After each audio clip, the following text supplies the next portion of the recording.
Hello, horror lovers.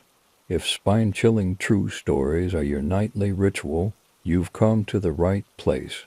Before we dive into tonight's terrifying true stories, make sure to subscribe to our channel. It means a lot to me. Don't forget to like this video and share where you're watching from in the comments below. Your support helps us bring you the best in real horror storytelling. Turn off your lights, look under your bed.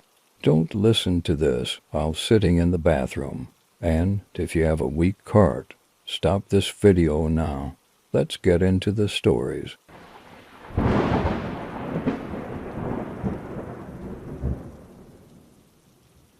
I've always been an avid outdoorsman, spending every free moment exploring the vast forests and mountains near my hometown.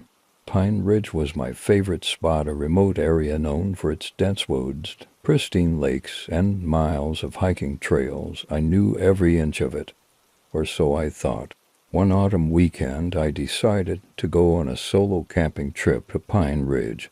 The air was crisp, the leaves were turning, and I wanted to take advantage of the last good weather before winter set in. I packed my gear, loaded up my truck, and set off early in the morning, eager for the solitude and beauty of the wilderness. The drive was uneventful, and by midday I had set up camp at my usual spot, a small clearing near a babbling brook. After pitching my tent and gathering firewood, I decided to spend the afternoon exploring a trail I hadn't taken before. It was supposed to lead to a secluded lake, and I was eager to see it for myself. As I hiked, the forest grew denser, the trees taller and closer together. The trail was narrow and overgrown, clearly not used often. The further I went, the more isolated I felt. The sounds of the forest birds singing, leaves rustling seemed to fade, replaced by an eerie silence. I pushed on, determined to find the lake. After a couple of hours, I finally reached it. The sight took my breath away, a serene, mirror-like surface surrounded by towering pines, untouched and pristine. I sat by the shore, enjoying the tranquility and the sense of being the only person in the world. As the sun began to set, I decided it was time to head back to camp. The trail seemed different in the fading light, the shadows longer and the forest darker. I picked up my pace, not wanting to be caught out after dark. That's when I heard a low cattle growl that sent chills down my spine. I stopped, heart pounding, straining to hear over the pounding of my heart. The growl came again, closer this time. I turned slowly, my eyes scanning the trees for any sign of movement. There, just beyond the edge of the trail, I saw it, a massive, hulking figure partially obscured by the trees. It stood on two legs, easily over 7 feet tall, covered in dark, matted fur. Its eyes glowed faintly in the dim light, and its presence exuded a primal, menacing power. Panic surged through me, and I did the only thing I could think of. I ran. Branches slapped my face, and roots threatened to trip me as I sprinted down the trail. The growl turned into a roar, and I heard the creature crashing through the underbrush behind me. My lungs burned, and my legs screamed for relief.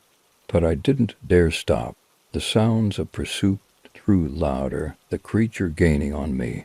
Just when I thought I couldn't run any longer, I burst into the clearing where my camp was set up. I grabbed the shotgun from my pack, my hands shaking as I loaded it. The crashing stopped just at the edge of the clearing.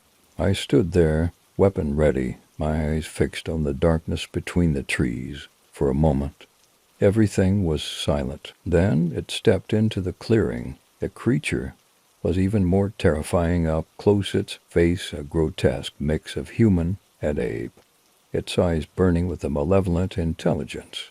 It roared again, a sound that echoed through the forest and chilled me to the bone. I fired a warning shot into the air, hoping to scare it off. The creature flinched, but didn't retreat. Instead, it let out a deafening roar and charged at me. I aimed and fired again, this time hitting it in the shoulder.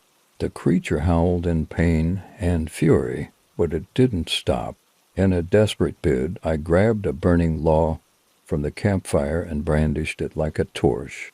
The creature hesitated, eyeing the flames warily. I waved the log, yelling at it to leave. After what felt like an eternity, it turned and retreated into the forest, its roars fading into the night. I didn't sleep at all that night, every sound setting me on edge. At first light, I packed up my camp and got out of there as fast as I could. The drive back home was a blur, my mind replaying the encounter over and over. I reported the incident to the local authorities, but they were skeptical, attributing it to a bear or some other large animal. I knew better. What I had seen was no bear. It was something else, something ancient and terrifying that lurked in the depths of Pine Ridge. The experience left me shaken and wary of the forest I once loved. I still go hiking and camping, but I'm more cautious now, always aware of my surroundings and the possibility that I might not be alone. The memory of that creature, the beast of Pine Ridge, is a constant reminder of the mysteries and dangers that the wilderness holds.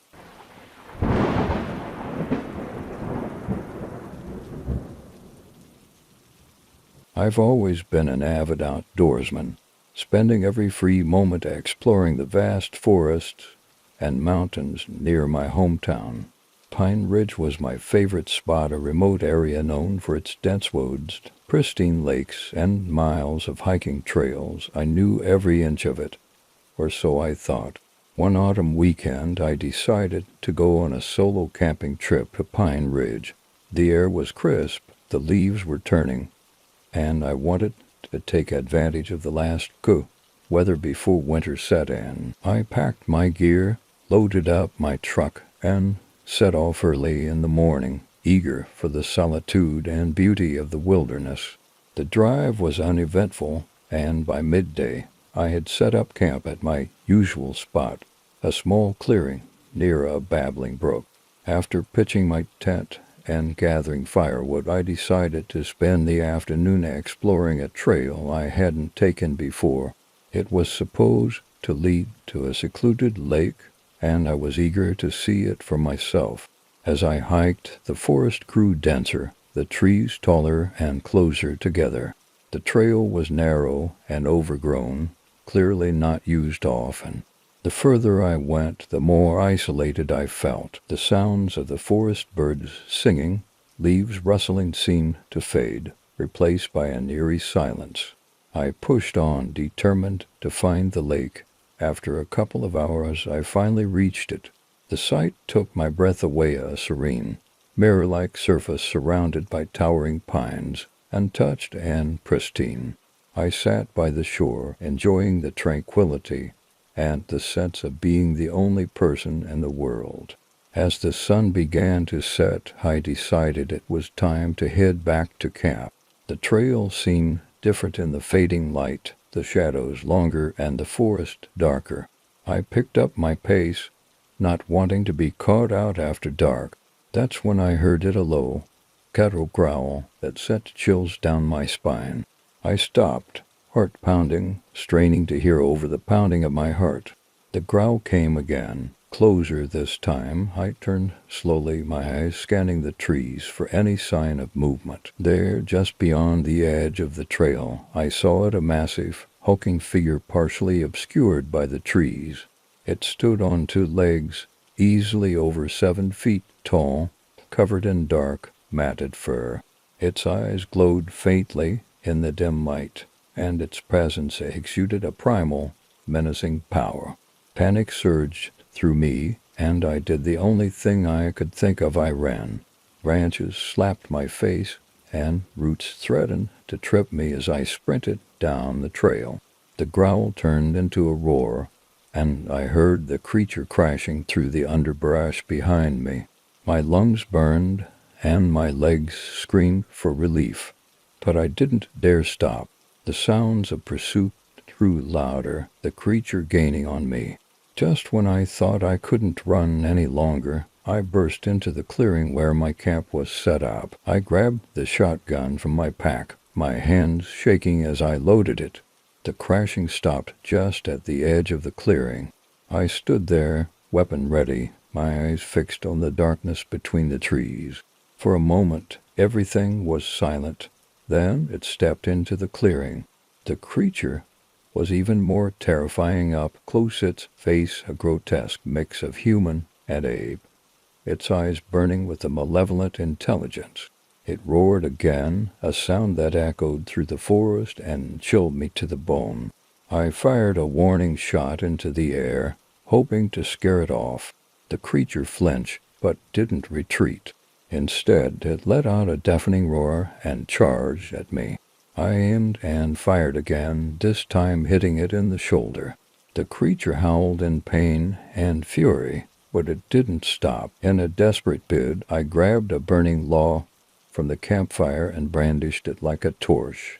The creature hesitated, eyeing the flames warily. I waved the log, yelling at it to leave. After what felt like an eternity, it turned and retreated into the forest, its roars fading into the night. I didn't sleep at all that night, every sound setting me on edge. At first light, I packed up my camp and got out of there as fast as I could. The drive back home was a blur, my mind replaying the encounter over and over. I reported the incident to the local authorities, but they were skeptical, attributing it to a bear or some other large animal.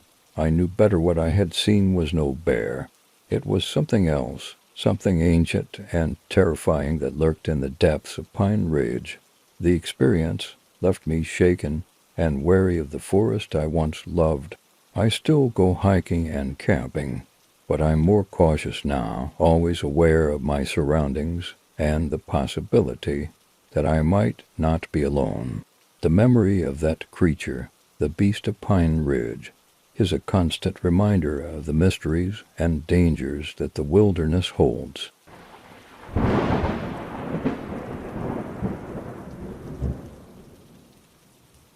It was just another night in the city, and I was behind the wheel of my taxi, cruising the familiar streets with the hum of the engine and the occasional radio chatter as my only company. I had been driving for years, and the job had its routine pickup fares, drive them to their destinations, and repeat. It was monotonous but comfortable until one particular shift turned everything upside down. The night had been slow, with only a few fares and a lot of idle time. I was about to call it a night when I received a call for a pickup. The address was in an old part of town, one of those areas with creaky buildings and dimly lit streets. I didn't think much of it. Late-night rides were a part of the job. When I arrived at the address, the woman was waiting at the curb. She was dressed in a long, old-fashioned coat with a scarf wrapped tightly around her neck. Her face was hidden beneath the brim of a hat, casting a shadow over her features. She climbed into the back seat without a word, and I started driving. The first thing I noticed was the cold. It was a chilly night, but the temperature in the cab dropped noticeably as soon as she got in. I glanced in the rearview mirror, but her face was still obscured by the shadows.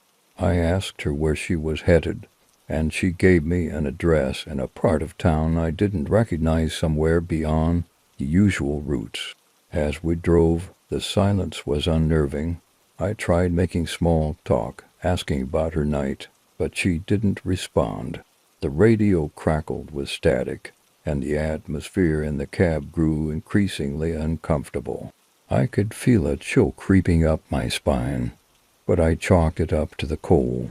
The streets grew darker and less familiar, the buildings more dilapidated. I glanced at the address again, and it seemed we were heading into an area that was more abandoned than residential. My instincts told me to be cautious, but I pressed on, driven by the desire to complete the fare and get back to the more populated areas. Finally, we arrived at a decrepit old house at the end of a narrow alley. The place looked like it hadn't been occupied in decades, windows boarded up, the paint peeling off the walls. The woman remained silent as I turned off the engine and looked at her through the rearview mirror.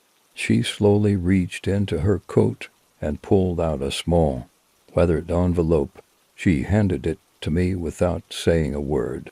I took it, my curiosity piqued, but before I could ask anything, she opened the door and stepped out of the cab.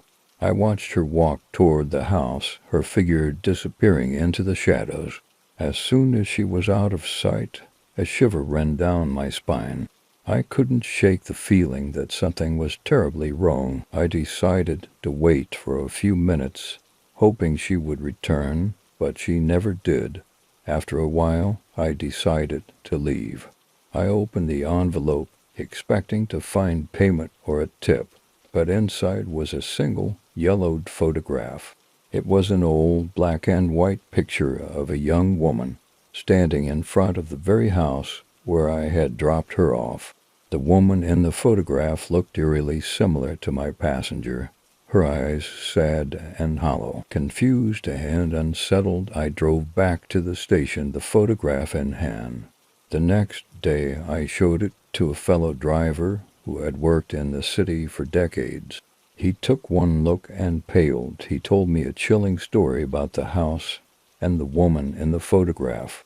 According to him, the house had once belonged to a woman named Eleanor, who had disappeared under mysterious circumstances many years ago.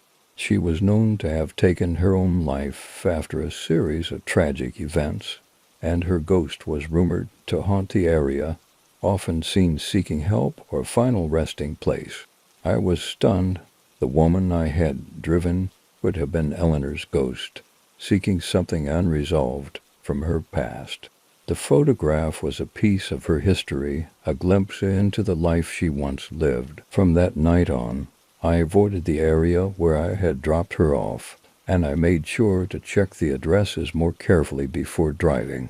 The encounter left me with an uneasy feeling, a reminder of the strange and often inexplicable mysteries that exist in the world.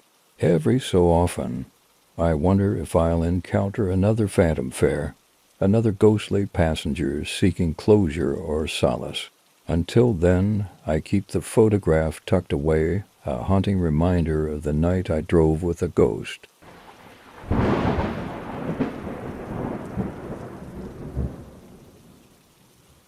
Working as a park ranger in a vast national forest was a dream come true for me.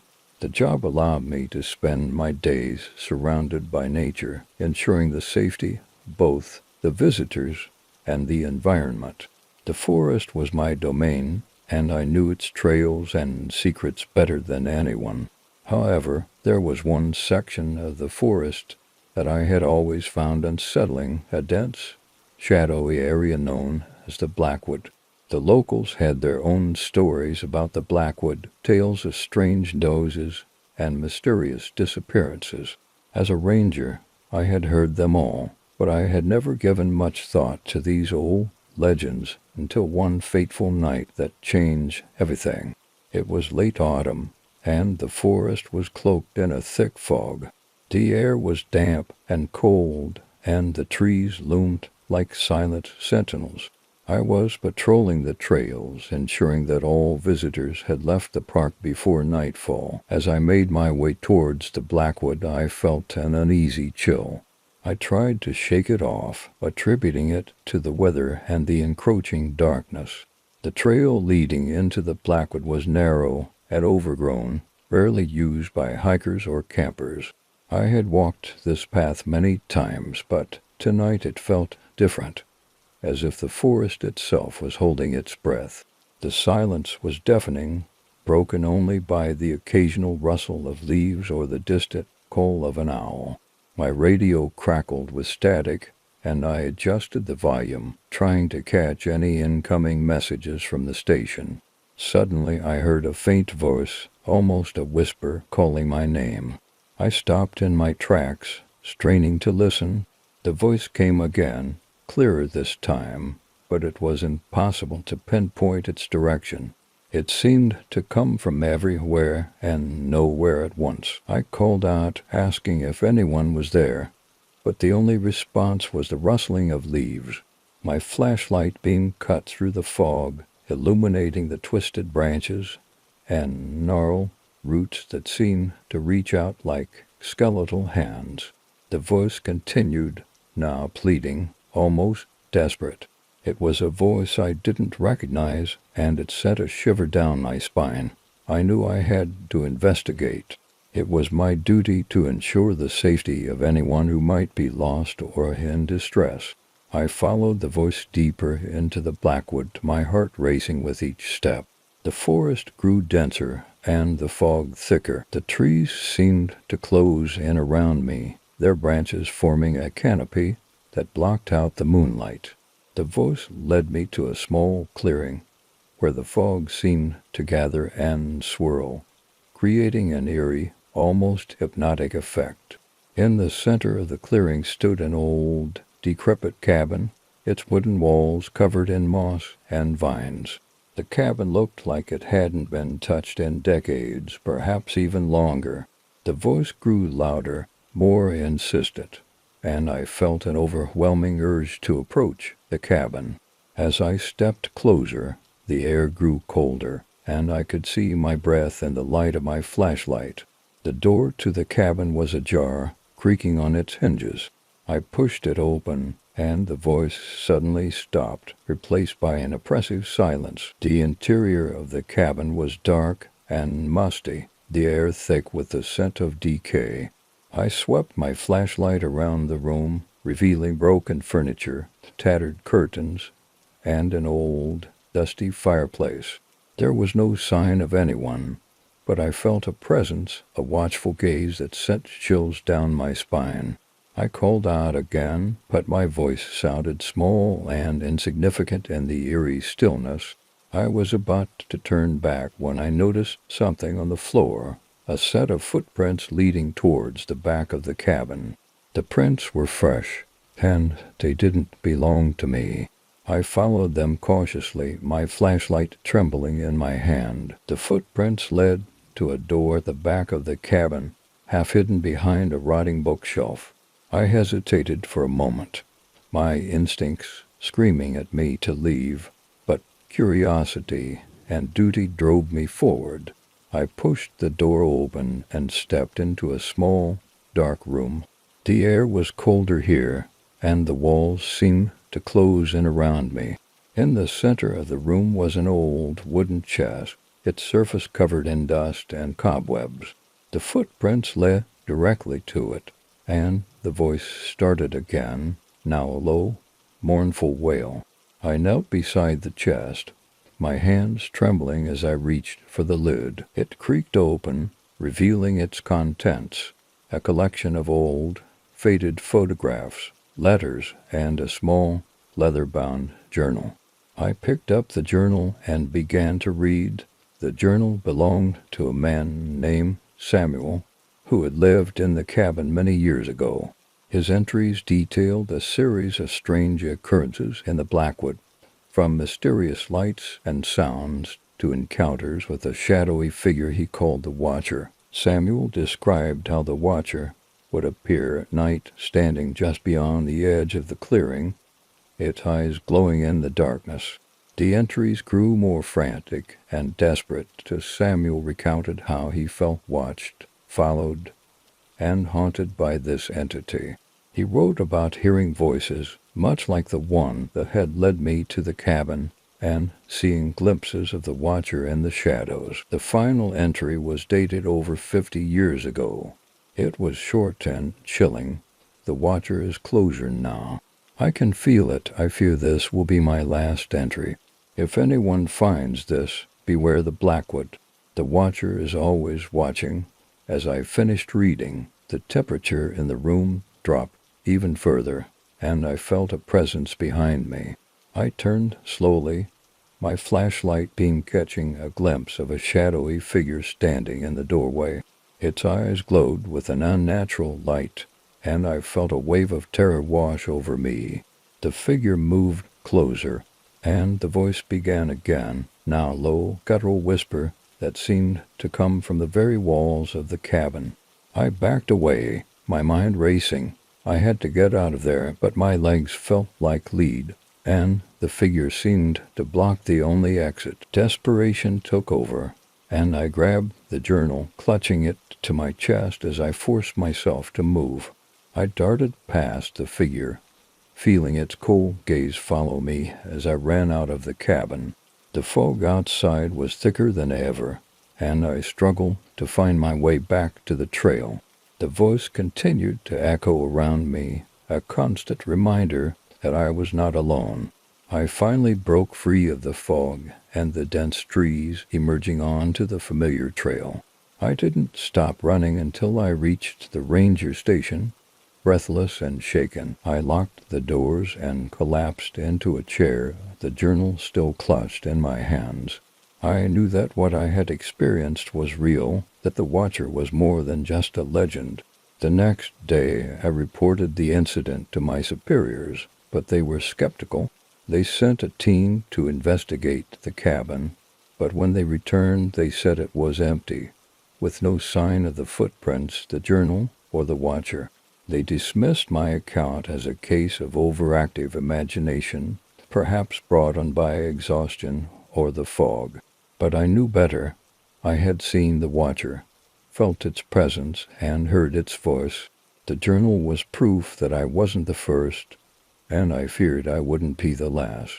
I continued my duties as a ranger, but I avoided the Blackwood whenever possible. The memory of that night stayed with me, a constant reminder of the unseen dangers that lurk in the forest. I kept the journal hidden, a secret I would only share with those who needed to know the truth. As the years passed, I noticed that more and more visitors reported strange occurrences near the Blackwood. They spoke of voices, cold spots, and the feeling of being watched. I listened to their stories with a heavy heart, knowing that the Watcher was still out there, waiting and watching. One evening, a young couple went missing while hiking near the Blackwood. Despite an extensive search, they were never found. The incident reignited the old legends, and people began to avoid the area. The forest seemed to grow darker, the shadows longer. As if the Watcher's presence was spreading, I decided to retire early, unable to shake the memories of that night and the growing sense of unease. I moved to a small town far from the forest, hoping to find some peace. But even in my new home, I couldn't escape the feeling of being watched. I often woke in the middle of the night, convinced I heard the voice calling my name, or saw a shadowy figure at the edge of my vision. One day, I received a letter from a fellow ranger who had taken over my duties. He had found the journal hidden in my old locker and had read its contents. He asked me if the stories were true, if the Watcher was real. I wrote back, telling him everything, urging him to be cautious and to stay away from the Blackwood. He never replied. Months later, I heard that he had gone missing during a routine patrol near the Blackwood. The search party found no trace of him, and the forest grew silent once more. The Blackwood remains a place of mystery and fear, a section of the forest that few dare to enter. Those who do often return with stories of strange noises, cold spots, and the feeling of being watched.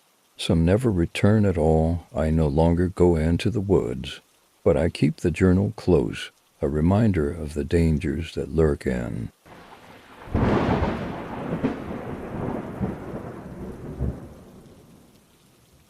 I took the job as a night security guard at the old Hammond factory because I needed the money. My name is Joe, and I was recently laid off from my previous job.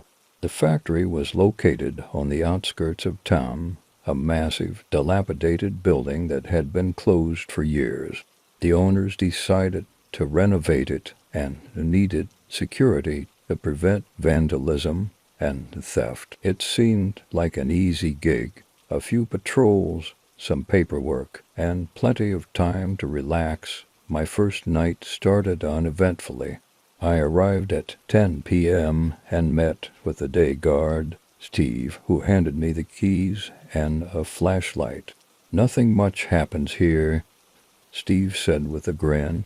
"Just make sure to check the perimeter and the main building.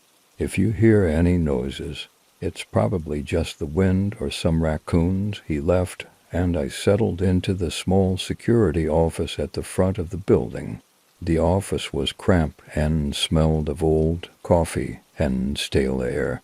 There was a small desk, a chair, a few monitors showing grainy footage from the security cameras, and a radio to communicate with the main office. I grabbed the flashlight and started my first patrol. The factory was massive, with long, dark corridors and large, empty rooms filled with abandoned machinery. The floors were covered in dust, and the air was thick and musty. As I walked through the building, my footsteps echoed eerily, and the beam of my flashlight barely penetrated the darkness. I made my way through the main floor, checking doors and windows to ensure they were secure. Everything seemed normal until I reached the basement. The basement was even darker and more foreboding than the rest of the building. The air was colder, and the walls were lined with rusting pipes and peeling paint. I felt a shiver run down my spine as I descended the stairs, but I brushed it off as nerves. I walked through the basement, checking the storage rooms and utility areas. As I was about to leave, I heard a faint noise coming from one of the far corners of the basement. It sounded like whispering. My first thought was that it might be a couple of kids who had snuck in, so I headed toward the sound. The whispering grew louder as I approached, but it was still too faint to make out any words. I reached the corner of the basement and found a small, locked door. The whispering seemed to be coming from behind it. I tried the door, but it was securely locked. I decided to report it to the main office and made my way back upstairs. As I walked, the whispering faded and the factory fell silent again. Back in the security office, I called the main office and reported the noise. They told me to keep an eye on it and call if I heard it again. The rest of the night was quiet, and I managed to convince myself that it was just my imagination. The next few nights were uneventful.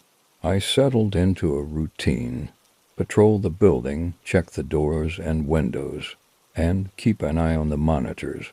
But every time I passed that basement door, I felt a sense of unease. The whispering hadn't returned, but I couldn't shake the feeling that something was wrong.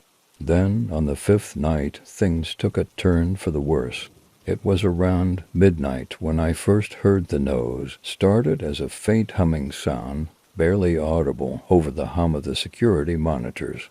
I ignored it at first, thinking it was just the building settling. But the noise grew louder, becoming a low, rhythmic chanting. I grabbed my flashlight and headed toward the source of the noise. As I walked through the factory, the chanting grew louder and more intense. It seemed to be coming from the basement. I descended the stairs, the chanting echoing around me. The air grew colder, and I felt a growing sense of dread. I reached the basement door and stood there, listening. The chanting was coming from behind the door, louder and more insistent than before. I tried the door, but it was still locked. I called the main office and reported the chanting. They told me to wait for backup, but I couldn't shake the feeling that something terrible was happening behind that door. I decided to investigate. I found a crowbar in one of the storage rooms and used it to pry the door open. It took some effort, but eventually the lock gave way and the door creaked open. The chanting stopped abruptly, and I was met with silence. I shined my flashlight into the room and saw a set of stairs leading down into darkness. I hesitated for a moment and started down the stairs. The air grew colder with each step, and the darkness seemed to close in around me. At the bottom of the stairs, I found myself in a small, dimly lit room. The walls were lined with old, dusty shelves filled with strange artifacts and odd symbols. In the center of the room was a large, circular stone slab covered in intricate carvings. I approached the slab, my flashlight flickering. The carvings seemed to writhe and twist under the beam of light, forming strange, unsettling patterns. I felt a sudden wave of nausea and stepped back, my heart racing. Suddenly, the chanting started again, louder and more intense than before. I turned to leave, but the door slammed shut, trapping me in the room. Panic set in, and I pounded on the door, shouting for help. The chanting grew louder, filling the room with a deafening roar. I felt a pressure building in my head, and my vision started to blur. Just as I thought I couldn't take it anymore, the chanting stopped, and the room fell silent. I turned back to the stone slab and saw a figure standing in the center of the room. It was tall and thin, with long, skeletal fingers and hollow, black eyes. It stared at me, its mouth moving silently. I felt a chill run through my body, and I couldn't move. The figure reached out to me, its fingers stretching impossibly long. Just as it was about to touch me, the door burst open, and a beam of light filled the room. I was pulled out of the room by one of the backup guards, and we fled up the stairs. I never returned to the Hammond factory after that night. The owners decided to abandon the renovation project, and the building was left to decay. I tried to put the experience behind me, but the memory of that night still haunts me. Sometimes, when I'm alone at night, I hear the faint sound of chanting, and I remember the figure in the basement, waiting in the darkness.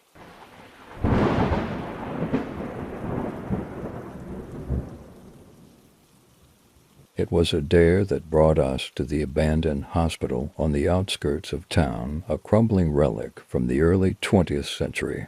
The place had been closed for decades, its walls hiding stories of madness and despair.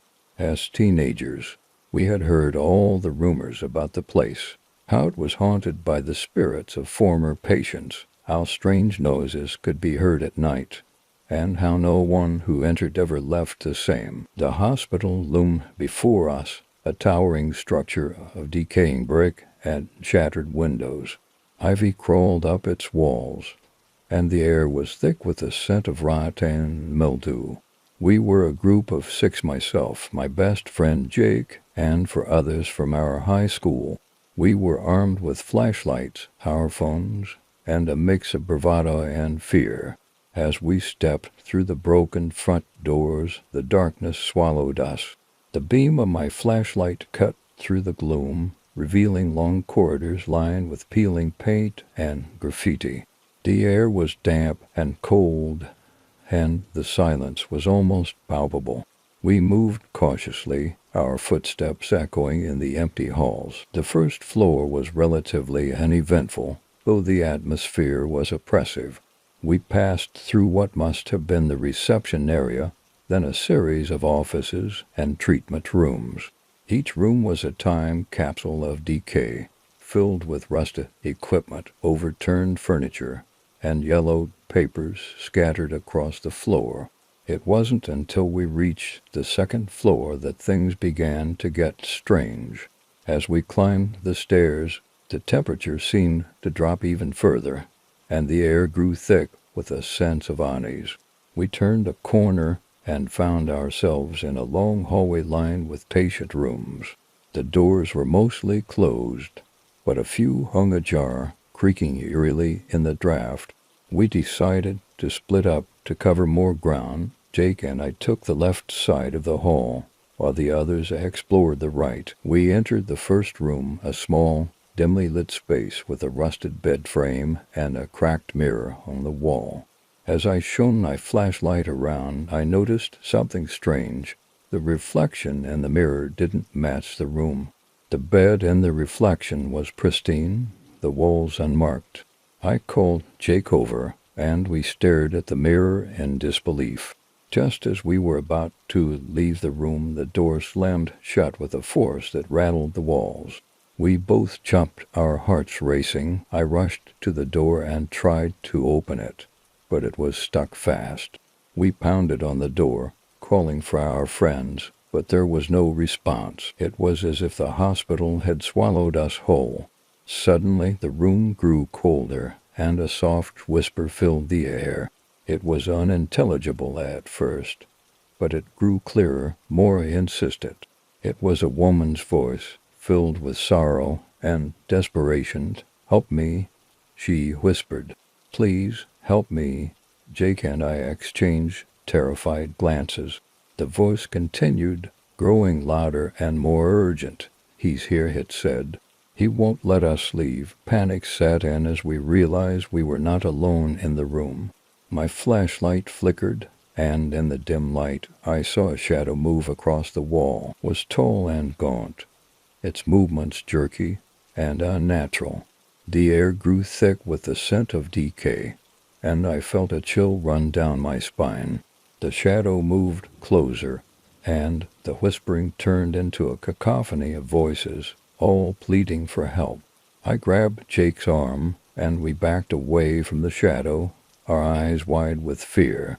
The door behind us suddenly flew open, and we stumbled out into the hallway. The others were there, their faces pale, and their eyes wide with terror. They had heard the voices too, and they had seen the shadows. We didn't need to say anything. We all knew we had to get out of there. We ran down the hall, our flashlights bobbing wildly as we searched for the stairs. The hospital seemed to come alive around us, the walls closing in and the shadows growing thicker. The voices followed us, growing louder and more desperate with each step. We reached the stairs and hurried down, our hearts pounding in our chests. The first floor was a blur as we sprinted for the exit. Just as we reached the front doors, they slammed shut, blocking our way. The whispers turned into screams, and the shadows closed in around us. In a last-ditch effort, I threw my shoulder against the door, and it burst open, spilling us out into the night. We ran until we could no longer hear the screams or see the hospital. We didn't stop until we reached Jake's car, and we piled in, locking the doors behind us.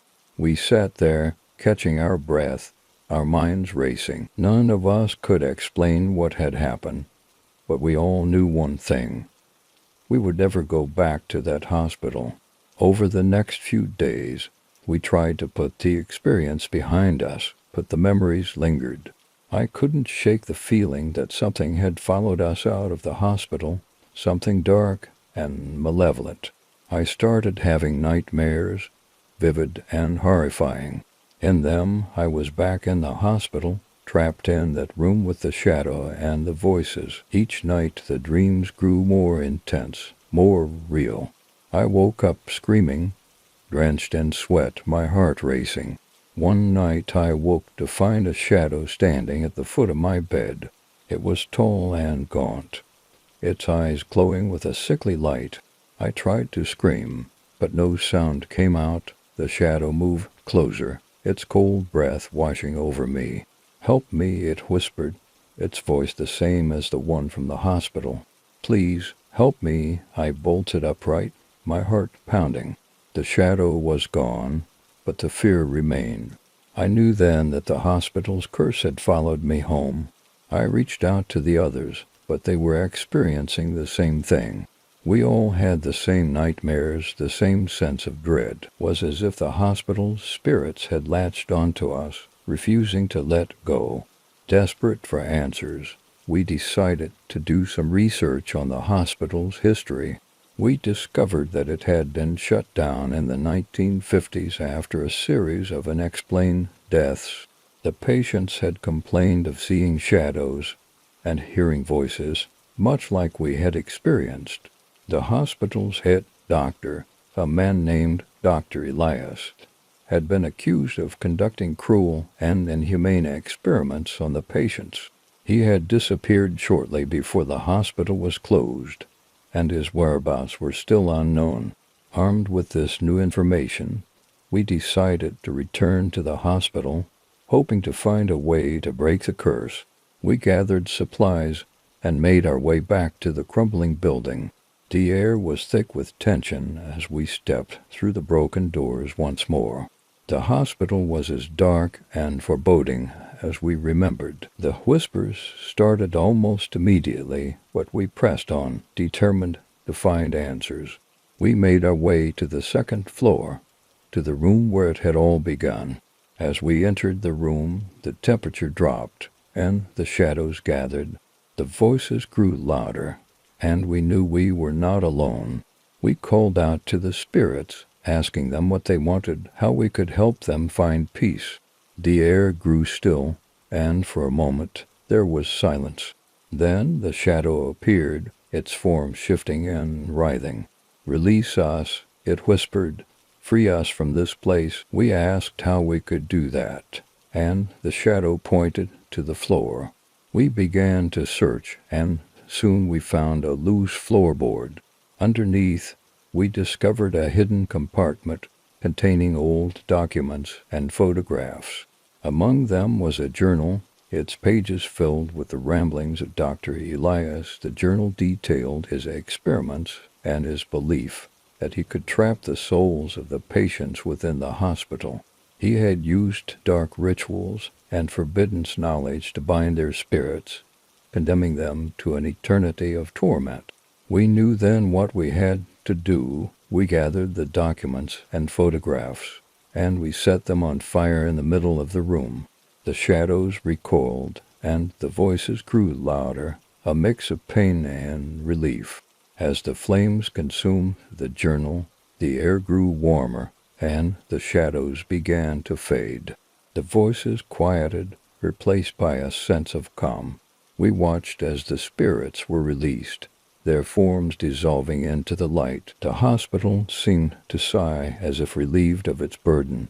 We left the building feeling a sense of peace for the first time since our initial visit. The nightmares stopped, and the shadows no longer haunted us.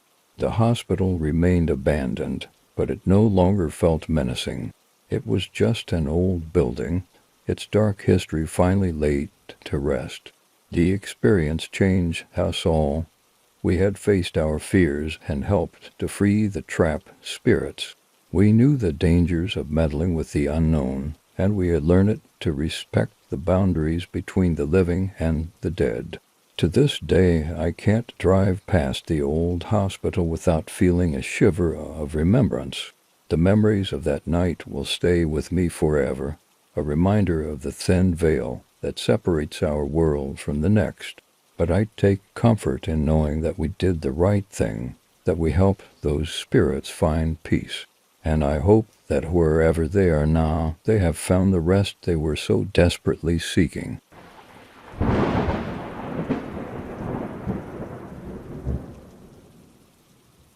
It was supposed to be a fun weekend getaway. My name is Jake, and I had planned a camping trip with my friends, Kyle and Megan, at Blackwood Campground, a remote site deep in the forest. We were excited to escape the city, disconnect from technology, and enjoy nature. We packed our gear, loaded up the car, and set off early on a Friday morning. The drive was long but scenic, and we reached the campground by late afternoon. The site was beautiful, surrounded by towering pine trees and a crystal-clear lake. We set up our tents, built a fire, and settled in for the night. As darkness fell, we sat around the fire, roasting marshmallows and telling stories. The air was crisp, and the stars were bright overhead. It felt perfect. Around midnight, we decided to call it a night and headed to our tents. I was just drifting off to sleep when I heard a faint rustling sound outside my tent. I brushed it off as an animal and closed my eyes again. The rustling grew louder and was followed by a low, guttural growl. My heart raced as I listened intently, trying to determine what it was. I unzipped my tent and shined my flashlight into the darkness. The beam of light cut through the night, but I couldn't see anything unusual. I called out to Kyle and Megan, but there was no response. I felt a pang of fear and decided to check on them. I crawled out of my tent and walked over to Kyle's tent. It was empty. Panic set in as I quickly moved to Megan's tent, but she was gone too. I called out their names, but only the echo of my voice answered. I grabbed my flashlight and started searching the campsite. The rustling sound seemed to follow me, growing louder and more persistent. I felt like I was being watched. I circled the campsite, my flashlight flickering as the batteries began to die. I had just reached the edge of the woods when I saw something move in the shadows. It was a tall, dark figure, barely visible in the dim light. It stood motionless, watching me. I felt a chill run down my spine as I stared at the figure, trying to make sense of what I was seeing. The figure took a step forward, and I realized it was not human. It had long, thin limbs and glowing red eyes that pierced the darkness. I turned and ran back to the campsite, my mind racing. I had to find Kyle and Megan and get out of there. When I reached the campsite, I found Kyle sitting by the fire, looking dazed and confused. "Kyle, where's Megan?" I asked, my voice trembling. He looked at me with vacant eyes and mumbled something I couldn't understand. I grabbed his arm and shook him. "Kyle, snap out of it. We need to find Megan and leave." He finally seemed to come to his senses and nodded. We grabbed our gear and started searching for Megan. The rustling sound and the growl followed us, growing louder and more menacing. We called out for Megan, our voices echoing through the trees. After what felt like hours, we found Megan lying on the ground, unconscious but unharmed. We picked her up and carried her back to the campsite. We decided to leave immediately. As we packed up our gear, the figure appeared again, standing at the edge of the woods. It watched us with those glowing red eyes, its presence filling us with dread. We didn't waste any time. We threw our gear into the car and sped away from the campsite, the figure disappearing into the darkness behind us. We drove in silence, too shaken to speak. When we finally reached the safety of our homes, we tried to make sense of what had happened. None of us could explain the figure or the strange sounds. We vowed never to return to Blackwood Campground. The experience haunted us for years. Every time I closed my eyes, I saw the glowing red eyes of the figure watching me. I still don't know what it was or why it targeted us. But I know one thing for sure. The darkness at Blackwood Campground was real, and it was waiting.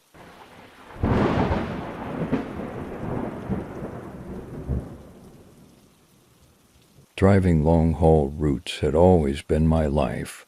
I loved the freedom of the open road, the solitude of the highway stretching endlessly before me. As a trucker, I'd seen my fair share of strange things, but nothing could have prepared me for the night that changed everything. It was late December, and I was hauling a load of electronics from the East Coast to a warehouse in California. The weather was brutal, with a blizzard warning in effect across the Midwest. I had a tight deadline to meet, so I decided to push through despite the conditions. The first few hours were uneventful, the roads were slick, but I was making good time. I tuned into a local radio station, letting the music and static keep me company.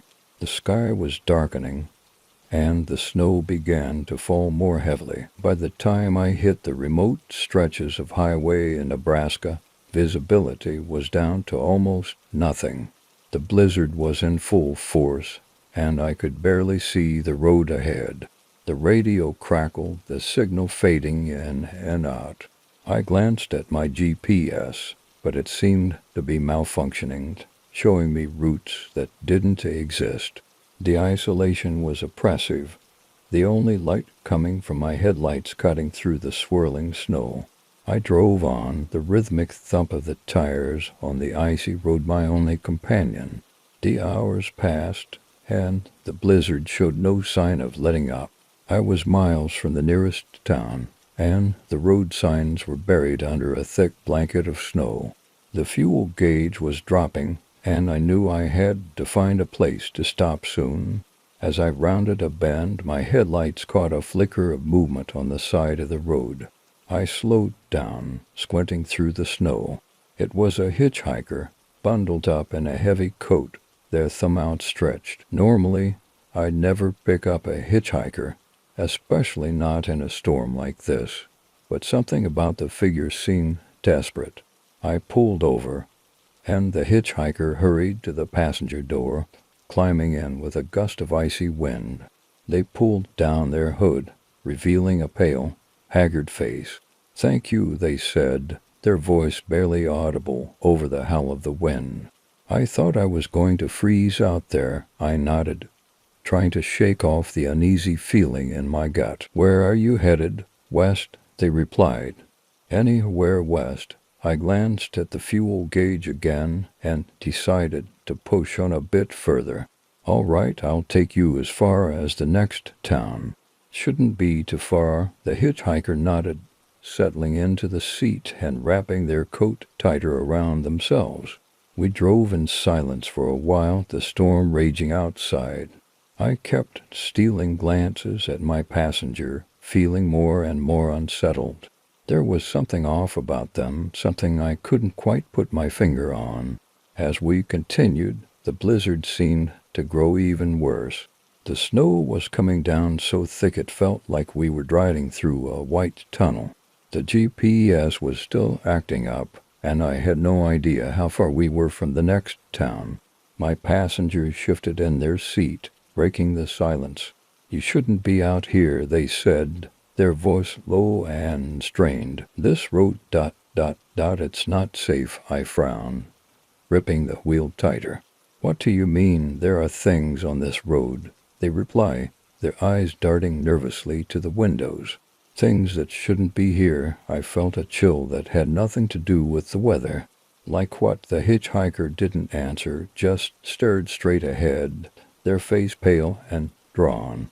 The tension in the cab was palpable, and I felt a growing sense of dread. The road seemed to stretch on forever, the blizzard an endless torrent of white. Just when I thought I couldn't take the silence any longer, the headlights illuminated something ahead. It was a sign, half buried in snow, indicating a rest stop a few miles ahead. I let out a sigh of relief. "We'll stop at the rest stop. Wait out the storm," I said, trying to sound reassuring. My passenger just nodded, their expression unreadable. As we approached the rest stop, I noticed it was eerily deserted. No other vehicles, no lights, just a few dilapidated buildings and a gas station. I pulled into the parking lot, the truck's engine rumbling to a stop. "Stay here," I told the hitchhiker. "I'll check if the gas station is open." They nodded, and I climbed out of the cab, pulling my coat tight against the biting wind. The gas station looked abandoned, its windows dark and covered in grime. Pushed open the door, the bell above it jangling eerily. Inside, it was even colder than outside, the air thick with dust. I called out, but there was no answer. The place seemed frozen in time, the shelves stocked with ancient, dusty products. I made my way to the counter, hoping to find a phone or some sign of life. As I approached, I heard a faint noise, like a whisper. I turned, but there was no one there. The whisper grew louder, more insistent, and I felt a cold dread wash over me. I bolted from the gas station, my heart pounding. Outside, the snow was falling even harder, and my truck was barely visible through the whiteout. I climbed back into the cab, slamming the door behind me. The hitchhiker was gone. I looked around, calling out, but there was no trace of them. The passenger door was still locked, and there were no footprints in the snow outside. It was as if they had vanished into thin air. Panic set in. I started the engine and pulled out of the rest stop, my mind racing. The blizzard was relentless, and I struggled to keep the truck on the road. The whispering followed me, growing louder and more insistent, filling the cab with a sense of dread. I drove for what felt like hours, the storm never letting up. The road seemed endless, a never-ending stretch of white. My fuel gauge was dangerously low, and I knew I had to find shelter soon. Just when I thought I couldn't go on, I saw a faint light in the distance. It was a small diner, its neon sign flickering through the snow. I pulled into the parking lot, the truck sputtering to a stop as it ran out of fuel. I stumbled out of the cab and made my way to the diner's entrance. Inside, it was warm and bright, a stark contrast to the storm outside. The place was empty, except for a single waitress behind the counter. She looked up as I entered, her eyes widening in surprise. "You made it," she said, her voice filled with relief. "We've been waiting for you." I frowned, confused. "Waiting for me? You need to leave this place," she said urgently. "This road, it's cursed. People who drive it during the storm, they don't come back." I felt a cold chill run down my spine. "But, I picked up a hitchhiker. They were with me, and then they just disappeared." The waitress's face grew pale. "That was no hitchhiker. It's the spirit of a trucker who died on this road years ago. He appears to warn others, but if you see him, it means you're in grave danger." I felt my heart skip a beat. "What do I do?" "You need to leave now," she insisted. "The storm will pass soon, but you can't stay here. The longer you stay, the harder it will be to leave." I nodded, fear gripping me. I thanked her and hurried back to the truck, my mind racing. The engine sputtered to life, and I pulled out of the parking lot, determined to get off this cursed road. As I drove, the storm began to let up, the snow falling more lightly. The whispering faded, replaced by an eerie silence. I drove through the night, not stopping until I reached the next town. I pulled into a truck stop, exhausted and shaken. I collapsed in the cab, sleep overtaking me. When I woke, the storm had passed, and the sun was shining. I made my delivery and continued my route, but I couldn't shake the feeling of dread that lingered. I asked around about the road, and other truckers confirmed the stories. They spoke of the blizzard, the whispers, and the hitchhiker. Some said it was an old legend. Others claimed to have experienced it themselves. I never drove that route again. The memory of that night stayed with me, a constant reminder of the dangers lurking on the highways. I still drive long haul, but I'm always wary of the roads I take, always listening for the whispers of the storm. If you ever find yourself driving through a blizzard on a lonely stretch of highway, beware. The road may seem endless, but the dangers are real. And if you see a hitchhiker, think twice before stopping. You never know who or what you might be picking up.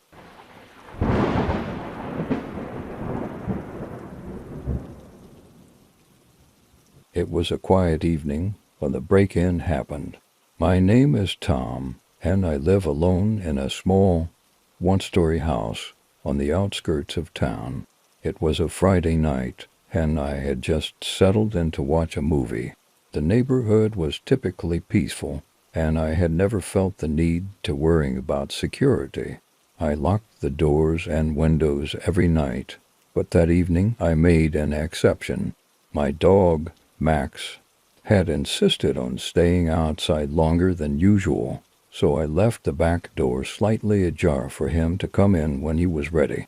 As the movie played, I felt a sense of unease, but I brushed it off as the tension from the film.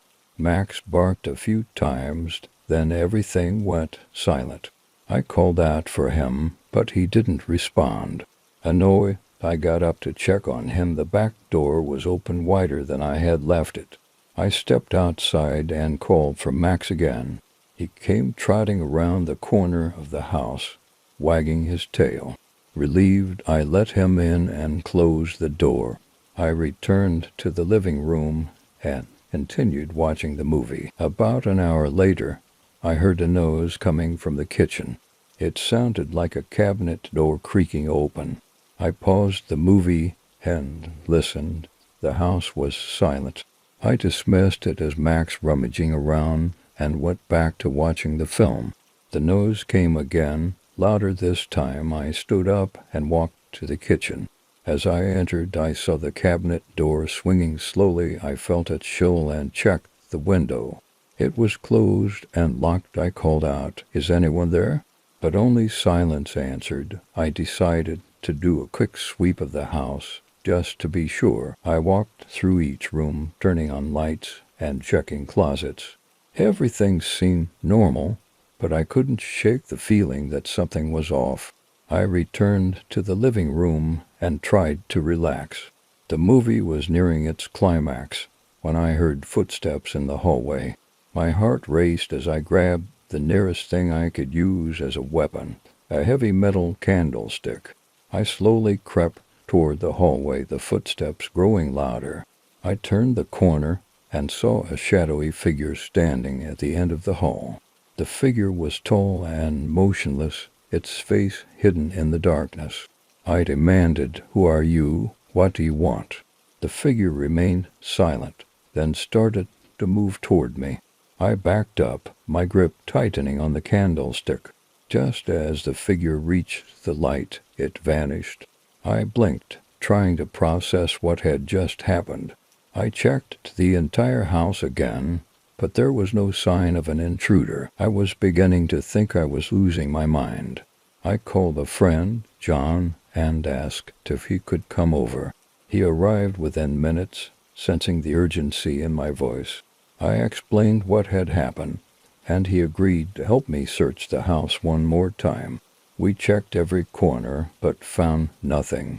John suggested it might have been a trick of the light or my imagination playing tricks on me. I nodded, but I still felt uneasy. John decided to stay the night on the couch, just in case. We both tried to get some sleep, but I couldn't shake the feeling of being watched. Around 3 a.m., I woke up to the sound of whispers. I turned over and saw the shadowy figure standing in my bedroom doorway. My blood ran cold. I tried to call out to John, but my voice was stuck in my throat.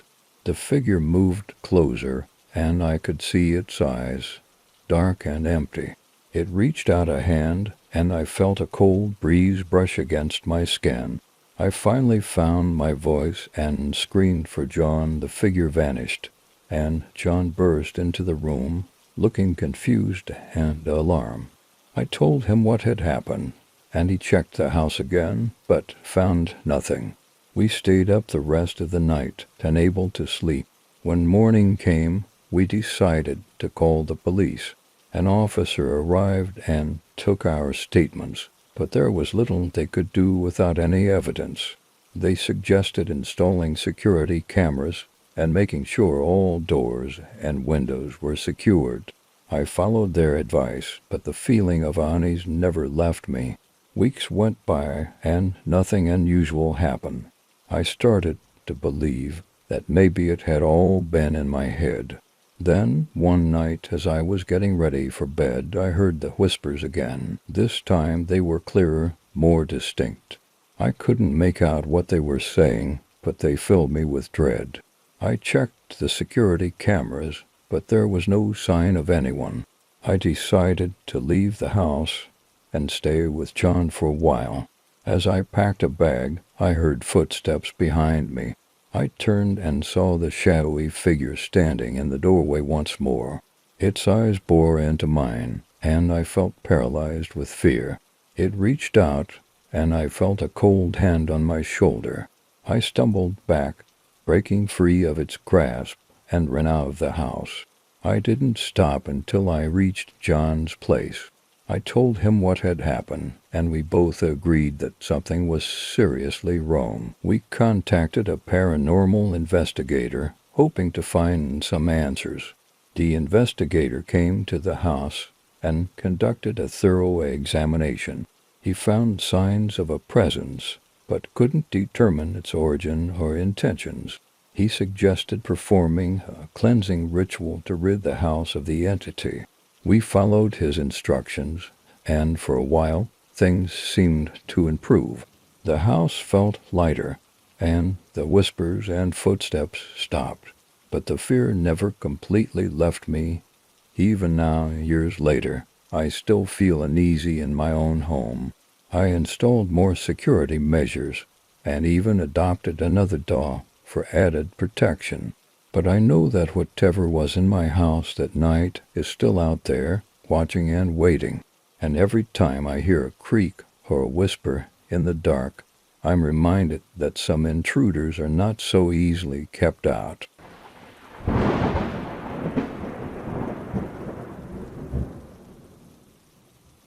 My name is Mark, and I work as a security guard at one of Hollywood's oldest and most prestigious film studios.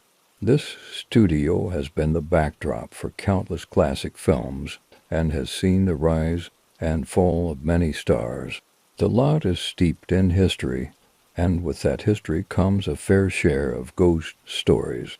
Most of them are harmless tales meant to spook the new hires, but some stories linger, whispered in hushed tones by those who have experienced the unexplained.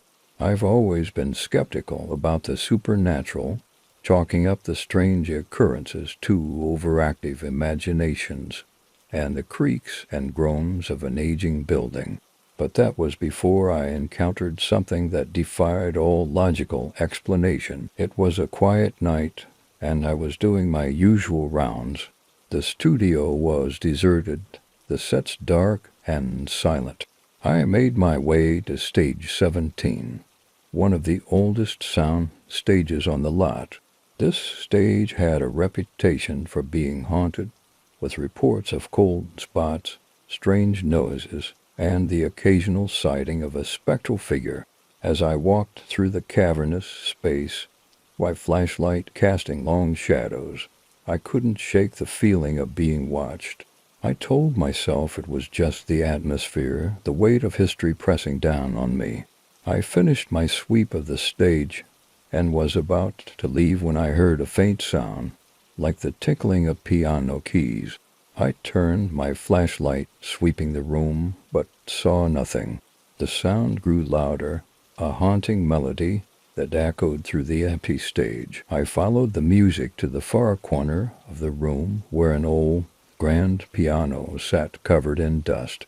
The keys moved as if played by invisible hands, the music growing more insistent. My heart raced, and I felt a chill run down my spine. I reached out to touch the piano, and the music stopped abruptly, leaving an eerie silence in its wake. I stood there, my hand hovering over the keys, my mind struggling to process what I'd just witnessed. Suddenly I felt a cold breath on the back of my neck, and I spun around, but there was no one there. The hair on the back of my neck stood on end, and I decided it was time to leave. I turned to walk away, but a voice stopped me in my tracks. "Don't go," it whispered, soft and mournful. I froze, my flashlight trembling in my hand. The voice was coming from the shadows, a woman's voice, filled with sorrow. "Who are you?" I called out, my voice shaking. "Please help me," the voice replied, and a figure stepped into the dim light. She was dressed in a flowing gown, her face pale and ethereal. I recognized her immediately. She was a famous actress from the 1930s, a star whose life had ended tragically on this very lot. My mind raced as I tried to make sense of what I was seeing. This couldn't be real. Ghosts didn't exist. But there she was, standing before me, her eyes filled with a sadness that seemed to reach into my soul. "I can't leave," she said, her voice barely more than a whisper. I'm trapped here, bound to this place. Why? I asked, feeling a strange mix of fear and compassion. Because of him, she replied, her eyes flickering to the shadows. He won't let me go. Before I could ask who she meant, a cold wind swept through the stage, and the lights flickered. The temperature dropped, and the room was plunged into darkness. I heard footsteps, heavy and deliberate, coming from the far end of the stage. My flashlight flickered to life, and I saw a figure standing in the shadows. He was tall and imposing, dressed in a dark suit. His eyes glowed with a malevolent light, and a sinister smile played on his lips. You shouldn't be here, he said, his voice deep and menacing. I took a step back, my heart pounding. Who are you? I am the master of this place, he replied, his voice echoing through the stage. And she is mine. The actress moved closer to me, her eyes pleading. Please help me break the curse. How? I asked, my mind racing. Destroy the contract, she said, pointing to a stack of old papers on a nearby table. He bound my soul to this place with it. I grabbed the papers and riffled through them, my hands shaking. I found the contract, its edges yellowed with age. The man's eyes narrowed, and he took a step forward. You can't stop me, he growled. I am eternal. I didn't listen. I tore the contract in half, the paper ripping loudly in the silence. The man let out a roar of anger, and the lights flickered violently. The air crackled with energy, and the room seemed to vibrate. The actress let out a sigh of relief, her form growing fainter. Thank you, she whispered, her voice filled with gratitude. The man lunged at me, but his form began to waver, his features distorting. He let out a howl of rage as he dissolved into the air, leaving nothing but an icy chill in his wake. The room grew still, the oppressive atmosphere lifting. The actress smiled at me, her form shimmering like a mirage. You've set me free, she said. Thank you. And with that, she faded into the darkness, her presence lifting like a weight from my shoulders. I stood there for a moment, trying to process what had just happened. The studio was silent once more, the piano still and lifeless. I left stage 17 that night, my mind buzzing with questions. I didn't tell anyone what had happened. I knew they wouldn't believe me, but I knew the truth. I had seen a glimpse of Hollywood's haunted past, a world where the spirits of the famous and the forgotten lingered, bound by unfinished business and broken dreams. I continued my work at the studio, but I was always cautious, always aware of the shadows that lingered just out of sight. The stories of the haunted sound stage became more than just legends. To me, they were a reminder of the thin veil that separates our world from the next, and the restless spirits that roam the corridors of fame and fortune.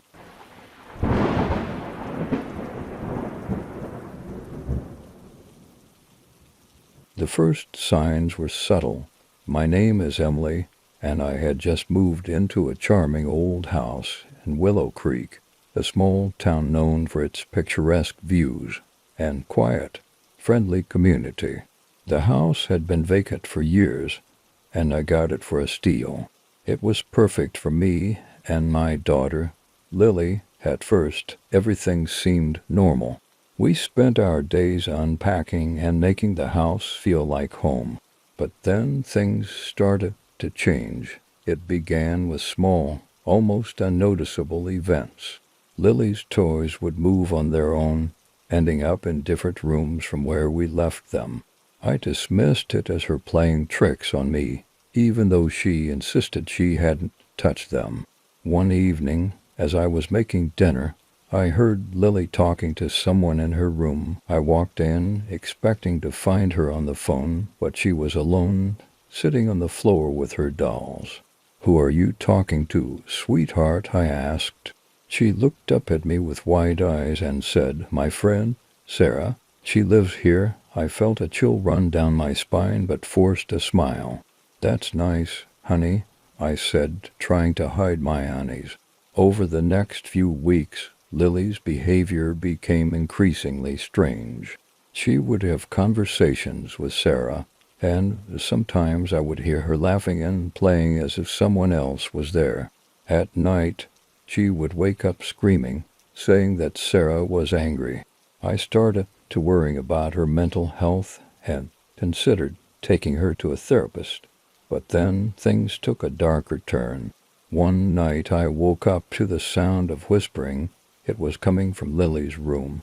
I got out of bed and walked down the hall, my heart pounding. The door to her room was slightly ajar, and I could see a dim light flickering inside. I pushed the door open and found Lily sitting on her bed, her eyes closed, and her lips moving as if she were reciting something. The air was thick and cold, and I felt an overwhelming sense of dread. "Lily, wake up," I said, my voice trembling. She didn't respond. I reached out to touch her, but as soon as my hand made contact, she snapped her eyes open and screamed. I jumped back, terrified. She looked at me with an expression I had never seen before. Her eyes were filled with anger and hatred. "Sarah says you can't stay here," she said in a voice that didn't sound like her own.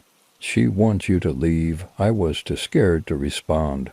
I picked Lily up and took her to my room, where we both slept fitfully for the rest of the night. The next day I called a friend, Jessica, who was knowledgeable about the paranormal. I told her everything, and she agreed to come over and help. Jessica arrived that afternoon with some equipment and a determined look on her face. She set up cameras and audio recorders around the house, and we spent the evening trying to communicate with whatever was haunting us. As we sat in the living room, the temperature dropped suddenly, and we heard a faint, high-pitched laugh. Jessica asked, "Sarah, are you here?" The laugh grew louder, and we could hear footsteps running down the hall. Lily, who had been playing in her room, came running to us, crying. "Sarah's mad," she said, clutching on to me. Jessica decided to perform a cleansing ritual. She lit sage and walked through the house, chanting a prayer. As she did, the atmosphere grew heavier and the lights flickered. Suddenly, there was a loud crash from Lily's room. We ran to see what had happened and found her toes scattered all over the floor, her bed overturned. Jessica continued the cleansing, her voice steady and strong. The air seemed to vibrate with tension, and I felt a pressure building in my chest. Then, just as suddenly as it had started, everything stopped. The air lightened, and the house felt calm again. "It's over," Jessica said, but I could see the doubt in her eyes. That night, Lily slept peacefully for the first time in weeks. I hoped it was a sign that the cleansing had worked, but deep down I knew that whatever had been in the house wasn't gone for good. A few days later, I found a note on Lily's bed, written in a child's handwriting. It said, "I'm still here, Sarah." I felt a cold fear grip my heart. I knew we couldn't stay in that house any longer. I packed our things, and we left Willow Creek the next day.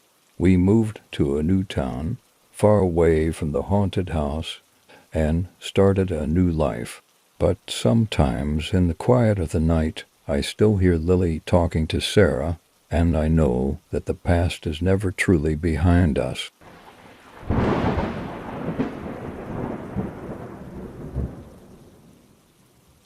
My name is Sarah, and I never believed in curses or dark magic until I stumbled upon an ancient amulet at a local flea market. It was an unremarkable Saturday morning, and I was browsing through the stalls, looking for anything that might catch my eye. The market was bustling with activity, vendors shouting their wares and shoppers haggling over prices. As I wandered through the maze of stalls, a small table covered in old trinkets, and baubles caught my attention. An elderly man stood behind the table, his eyes watching me with an intensity that made me uneasy. I was about to move on when a glint of silver caught my eye.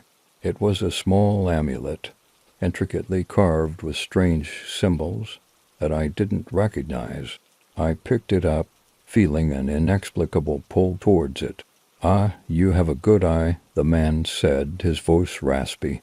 "That amulet is very special." "What is it?" I asked, turning it over in my hand. "It's a talisman of protection," he replied. "But be warned, it comes with a price." I laughed, thinking he was just trying to make a sale. "How much for you?" $10, he said, his eyes never leaving mine. I handed him the money and slipped the amulet into my pocket. As I walked away, I couldn't shake the feeling that I had just made a mistake. That night I decided to wear the amulet, hoping it might bring me some good luck. As soon as I fastened it around my neck, a chill ran down my spine. I brushed it off as a draft and went to bed. I awoke in the middle of the night to a strange sensation. It felt like something was pressing down on my chest, making it hard to breathe. I tried to move, but my body was paralyzed. Panic set in as I struggled to wake up fully. Suddenly, the pressure lifted, and I could breathe again. I sat up, gasping for air, my heart racing. The room was dark and silent, but I felt a presence, like someone was watching me. I reached for the amulet, feeling its cold metal against my skin. The next morning I felt exhausted, like I hadn't slept at all. I chalked it up to a bad dream and went about my day. But as the days passed, the nightmares continued. Each night I would wake up to the same suffocating sensation, unable to move or cry out. I started to see shadows moving in the corners of my vision, and strange noises echoed through my apartment. Desperate for answers, I took the amulet to a local antique shop, hoping they might know something about it. The shop owner, a middle-aged woman with piercing blue eyes, took one look at the amulet and paled. "Where did you get this?" she asked, her voice trembling. "At a flea market," I replied, confused by her reaction. "This is no ordinary amulet," she said, her hands shaking as she examined it. "It's cursed. These symbols are of ancient dark magic, used to trap and control spirits." "What do you mean?" I asked, feeling a knot of fear tighten in my stomach. "This amulet is a vessel," she explained. "It's bound to a powerful spirit, one that feeds on the energy of its wearer. The more you wear it, the stronger it becomes." I felt a wave of nausea wash over me. "How do I get rid of it?" "You can't just throw it away," she said. "You must perform a cleansing ritual to break the curse. But be warned, it's not without risk." She handed me a piece of paper with instructions for the ritual. "Do it tonight at midnight. And whatever you do, don't let the amulet out of your sight." I thanked her and hurried home, my mind racing. That night, as the clock struck midnight, I prepared for the ritual. I lit the candles, drew the protective symbols on the floor, and placed the amulet in the center of the circle. I began to chant the incantation, my voice trembling. The room grew cold, and the shadows seemed to close in around me. The air crackled with energy, and the amulet began to glow with an eerie light. Suddenly, the room was filled with a deafening roar, and a figure materialized in the center of the circle. It was a tall, shadowy figure with glowing red eyes, its face twisted in anger. "You dare to break the curse?" it snarled, its voice echoing through the room. I stood my ground, continuing the chant. The figure howled in rage, thrashing against the invisible barriers of the circle. The candles flickered and went out, plunging the room into darkness. I felt a surge of power, and the amulet shattered, sending a shockwave of energy through the room. The figure let out a final, agonized scream before dissolving into thin air. I collapsed to the floor, exhausted and trembling. The room was silent once more, the oppressive presence gone. I looked at the shattered remains of the amulet, feeling a strange mix of relief and sorrow. The curse was broken, but the experience had left its mark on me. In the days that followed, the nightmares stopped, and the strange occurrences ceased. I took the remains of the amulet to the antique shop, hoping to find some closure.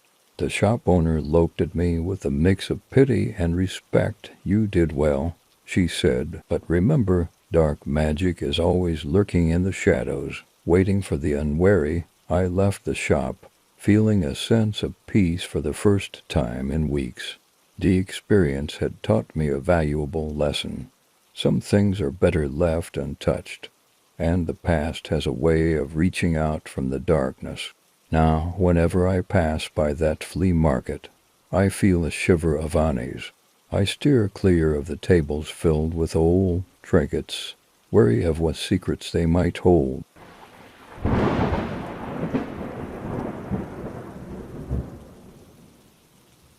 The evening started like any other. My name is Rachel, and I had just moved into a new apartment in the city.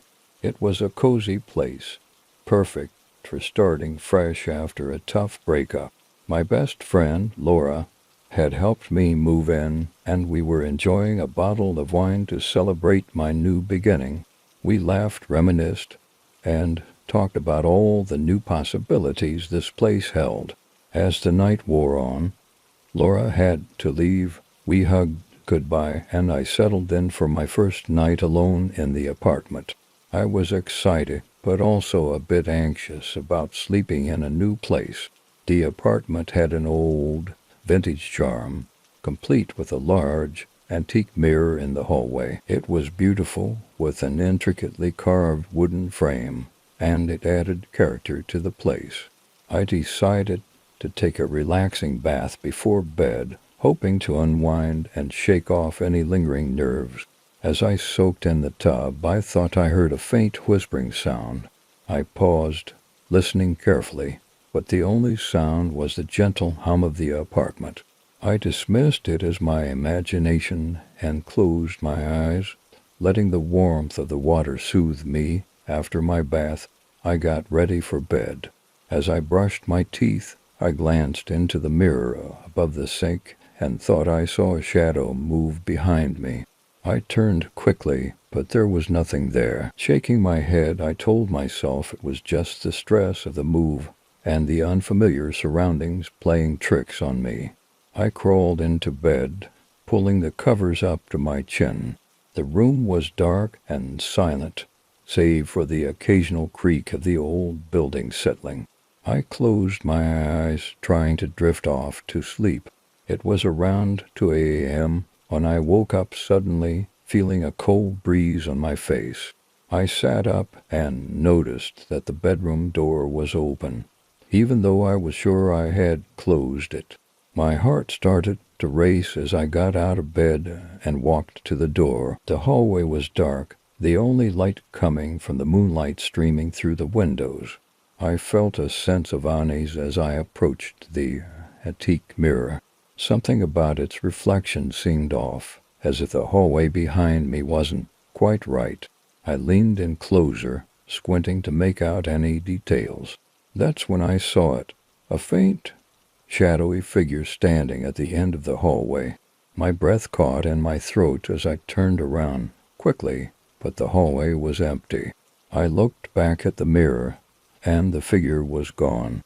I felt a chill run down my spine and decided to go back to bed, hoping to forget what I had seen. The next morning, I convinced myself it had all been a bad dream. I went about my day, trying to ignore the nagging feeling of dread that lingered in the back of my mind.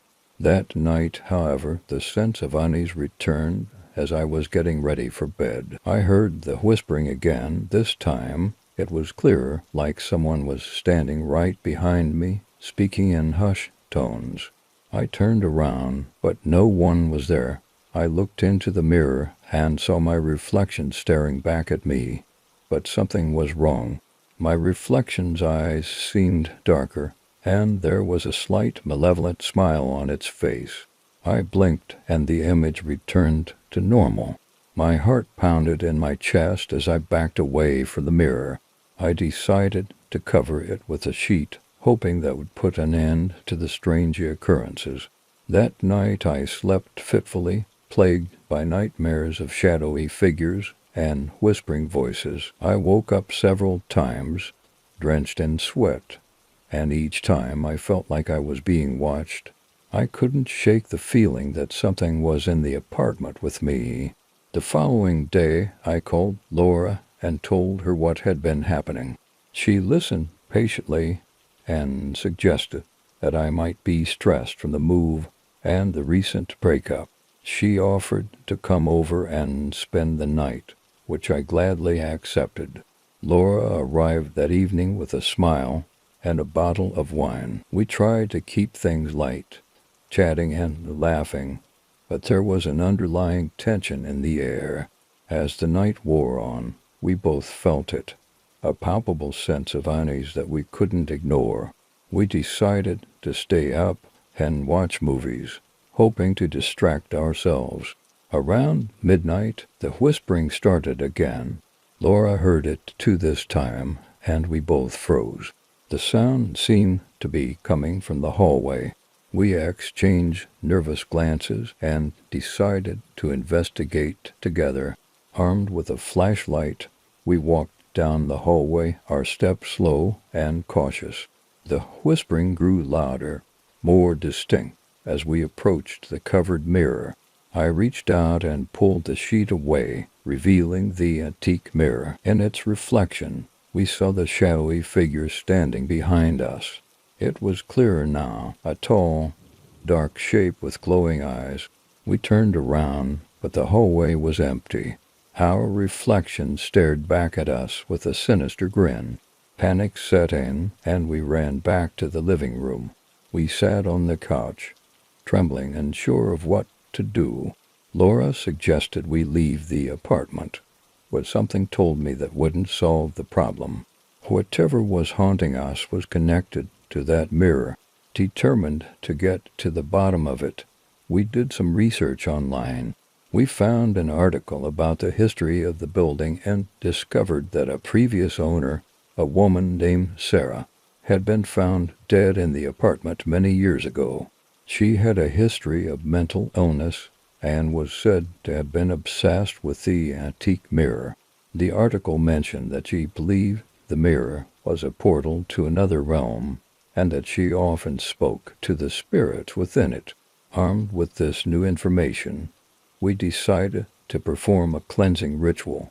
We gathered some sage and candles, and Laura found a cleansing prayer online. We started the ritual walking through the apartment and chanting the prayer, hoping to rid the place of any negative energy. As we approached the mirror, the atmosphere grew colder and the whispering intensified. We continued the ritual, our voices steady despite our fear. The shadowy figure appeared in the mirror again, but this time we didn't turn away. We faced it head-on, determined to banish it from my home. The figure seemed to resist, its form growing darker and more menacing. The whispering turned into a low, guttural growl, and the air felt thick and oppressive. We continued the cleansing, focusing all our energy on driving the entity away. Suddenly, there was a loud crack, and the mirror shattered. The pieces fell to the floor, and the room was silent. The oppressive atmosphere lifted, and we felt a sense of relief wash over us. We had done it. We had banished the entity from my home. We cleaned up the broken glass and decided to call it a night. Laura stayed over, and for the first time in days I slept peacefully. The next morning, we both felt lighter, as if a weight had been lifted from our shoulders. The apartment felt different, too, warmer, more welcoming. I knew that whatever had haunted us was gone for good. Since then, I haven't experienced any more strange occurrences. The whispering has stopped, and I no longer feel like I'm being watched. I got rid of the antique mirror and replaced it with a simple, modern one. Life has returned to normal, and I've started to feel at home in my new apartment. But every now and then, when I'm alone and the apartment is quiet, I think about the shadowy figure and the sinister reflections in the mirror, and I wonder if somewhere out there Sarah's spirit is still searching for someone to talk to.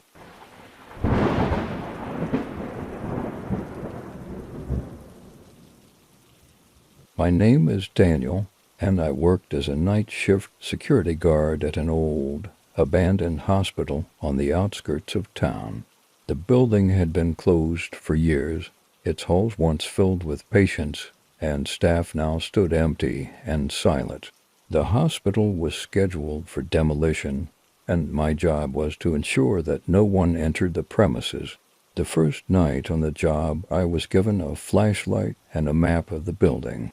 The supervisor, a grizzled old man named Joe, warned me about the strange occurrences that had been reported over the years. "Just don't pay them any mind," he said, his eyes serious. "It's an old building. It makes noises." I nodded, not thinking much of it. The first few hours of my shift were uneventful. I walked through the darkened corridors, my footsteps echoing off the tile floors. The air was thick with dust, and the smell of antiseptic lingered, a ghost of the hospital's past. As the night wore on, I began to feel a strange unease. The shadows seemed to move just out of the corner of my eye, and I heard faint whispers, like the distant murmur of voices. I tried to shake it off, telling myself it was just my imagination. Around midnight, I decided to take a break in the old nurse's station. The room was small, with a few chairs and a desk covered in old papers and medical charts. I sat down, feeling the weight of the silence pressing in around me. As I sipped my coffee, I heard a faint sound, like the distant echo of a woman's laughter. I froze, listening intently. The laughter grew louder, more distinct, and seemed to be coming from the floor above. I grabbed my flashlight and headed towards the stairs, my heart pounding in my chest. I climbed the stairs, the laughter growing louder with each step. It was an eerie sound, filled with a strange, unsettling joy. I reached the top of the stairs and found myself in a long, dark corridor. The laughter seemed to be coming from the far end, near the old operating theaters. I walked slowly, my flashlight casting long shadows on the walls. As I approached the operating room, the laughter abruptly stopped. The silence was deafening, and I felt a chill run down my spine. I pushed open the door to the operating room, and my flashlight revealed a scene frozen in time. The old operating table stood in the center of the room, covered in a layer of dust. Surgical instruments were scattered on the counters, and the walls were lined with old medical equipment. I was about to turn and leave when I saw a figure standing in the corner of the room. It was a woman, dressed in an old-fashioned nurse's uniform. Her back was turned to me, and she seemed to be staring at something on the floor. "Hello?" I called out, my voice shaking. The woman didn't respond. I took a step closer, my flashlight trembling in my hand. "Are you all right?" Slowly, the woman turned to face me. Her eyes were empty sockets, and her mouth was twisted into a grotesque smile. She let out a blood-curdling scream, and the room was plunged into darkness. I stumbled back, dropping my flashlight. I could hear her laughter echoing around me, and I felt a cold hand brush against my arm. Panic set in, and I scrambled to find the flashlight. When I finally found it and turned it on, the room was empty. The woman was gone, and the operating room was silent once more. I ran out of the room, my heart racing. I didn't stop until I was back in the nurse's station, my breath coming in ragged gasps. I spent the rest of the night on edge, jumping at every sound. When morning finally came, I reported the incident to Joe. He listened quietly, his expression grim. "You're not the first to see her," he said. "They say she was a nurse here back in the 1950s. She was caught in a fire that destroyed part of the hospital.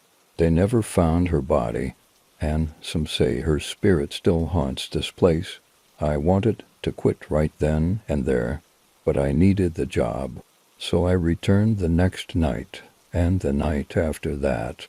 Each shift was filled with strange occurrences, doors slamming shut on their own, lights flickering, and the constant feeling of being watched. One night, as I was making my rounds, I heard a faint crying sound coming from the children's ward. I followed the sound, my flashlight cutting through the darkness. The crying grew louder, more desperate, and I found myself standing in front of a room marked pediatrics. I pushed open the door and was hit by a wave of cold air. The room was filled with old, broken cribs and children's toys scattered on the floor. In the center of the room stood a small child, a little girl with long dark hair. She was crying, her face buried in her hands.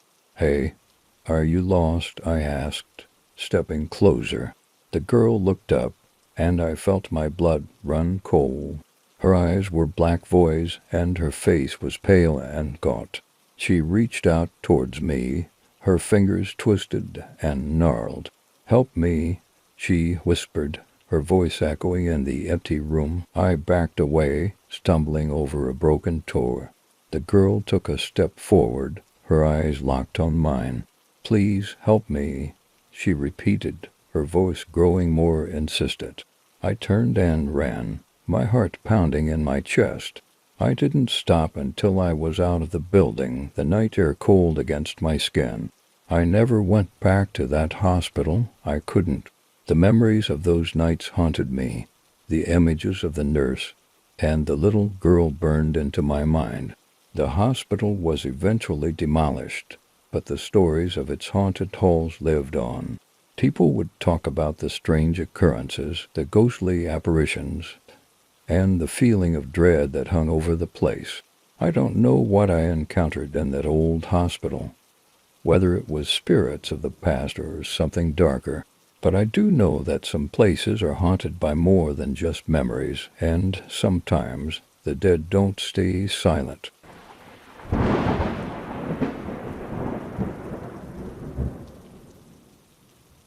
The graveyard shift, the name itself sounded ominous, but it paid well, and I needed the money. My name is Mike, and I had just started a new job as a night security guard at an old, abandoned factory on the outskirts of town. The factory had been shut down for years, but the owners wanted to keep it secured, so they hired me to patrol the grounds from midnight to 6 a.m. The first few nights were uneventful. I walked through the dimly lit corridors, my flashlight casting eerie shadows on the walls. The factory was a maze of empty rooms and rusting machinery, and the only sounds were the occasional drip of water and the distant hum of the city. I brought a book to pass the time and drank copious amounts of coffee to stay awake. But on the fifth night, things started to get strange. It was around 2 a.m. when I first heard it, a faint, metallic, clanging sound coming from somewhere deep within the factory. I paused, listening intently. The sound was rhythmic, like someone banging on a pipe. I followed the noise, my flashlight beam cutting through the darkness. The sound grew louder as I approached the heart of the factory. I reached a large, open room filled with old machinery and stopped to listen. The clanging had stopped, and the room was silent. I shone my flashlight around, but there was no sign of anyone. I chalked it up to the building settling and continued my patrol. An hour later, I heard the sound again. This time, it was closer. I followed it to a narrow hallway that led to the basement. The air grew colder as I descended the stairs, and I felt a sense of unease creeping over me. The basement was a labyrinth of old storage rooms and utility closets, and the sound seemed to be coming from one of the far corners. I walked slowly, my flashlight flickering. I reached a door at the end of the hallway and pushed it open. The room was empty, but the clanging noise was louder than ever. I stepped inside, and the door slammed shut behind me. I spun around, my heart pounding. The room was pitch black, and my flashlight flickered and died. Panic set in as I fumbled with the flashlight, trying to get it to work. The clanging sound had stopped, replaced by an eerie silence. I felt a cold breeze on the back of my neck and turned around. In the dim light from the hallway, I saw a shadowy figure standing in the corner of the room. My blood ran cold as the figure stepped forward, its features becoming clearer. It was a man, his face pale and gaunt, his eyes hollow and lifeless. He wore old, tattered work clothes, and his skin was covered in dirt and grime. "Who are you?" I managed to stammer, my voice shaking. The man didn't respond. He simply stared at me with those empty eyes. I took a step back, and he mirrored my movement, stepping forward. I felt a surge of fear and turned to run, but the door wouldn't budge. I pounded on it, desperate to escape. "Help! Somebody help me!" I shouted, but my voice echoed in the empty factory. The figure moved closer, and I felt a cold hand on my shoulder. I turned around, and the man's face was inches from mine. His breath was cold, and his eyes seemed to bore into my soul. "Leave this place," he whispered, his voice raspy and hollow. "Leave, or you'll suffer the same fate." I felt a surge of adrenaline and yanked the door open. I ran out of the room, my heart pounding in my chest. I didn't stop running until I reached the security office. I slammed the door shut and locked it, my hands shaking. I grabbed my phone and called my supervisor, telling him what had happened. He arrived a short while later, looking skeptical. We searched the basement together, but there was no sign of the man. The room where I had seen him was empty, and there were no other exits. "Are you sure you didn't imagine it?" my supervisor asked, his tone doubtful. "Maybe you were just tired." I knew what I had seen, but I didn't argue. I finished my shift in the security office, too scared to patrol the factory alone. The next night I returned to work, determined to prove to myself that I wasn't losing my mind. I patrolled the factory as usual, but I couldn't shake the feeling of being watched. Every creak and groan of the old building set my nerves on edge. At around 3 a.m., I heard the clanging sound again. This time it was coming from the upper floor. I took a deep breath and followed the noise, my flashlight shaking in my hand.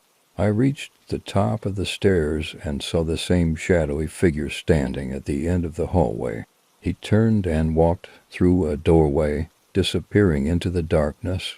I followed him, my heart pounding. The room he had entered was empty, but the air was thick with an oppressive energy. I felt a cold breeze and heard a faint whispering sound. "Leave," the voice said.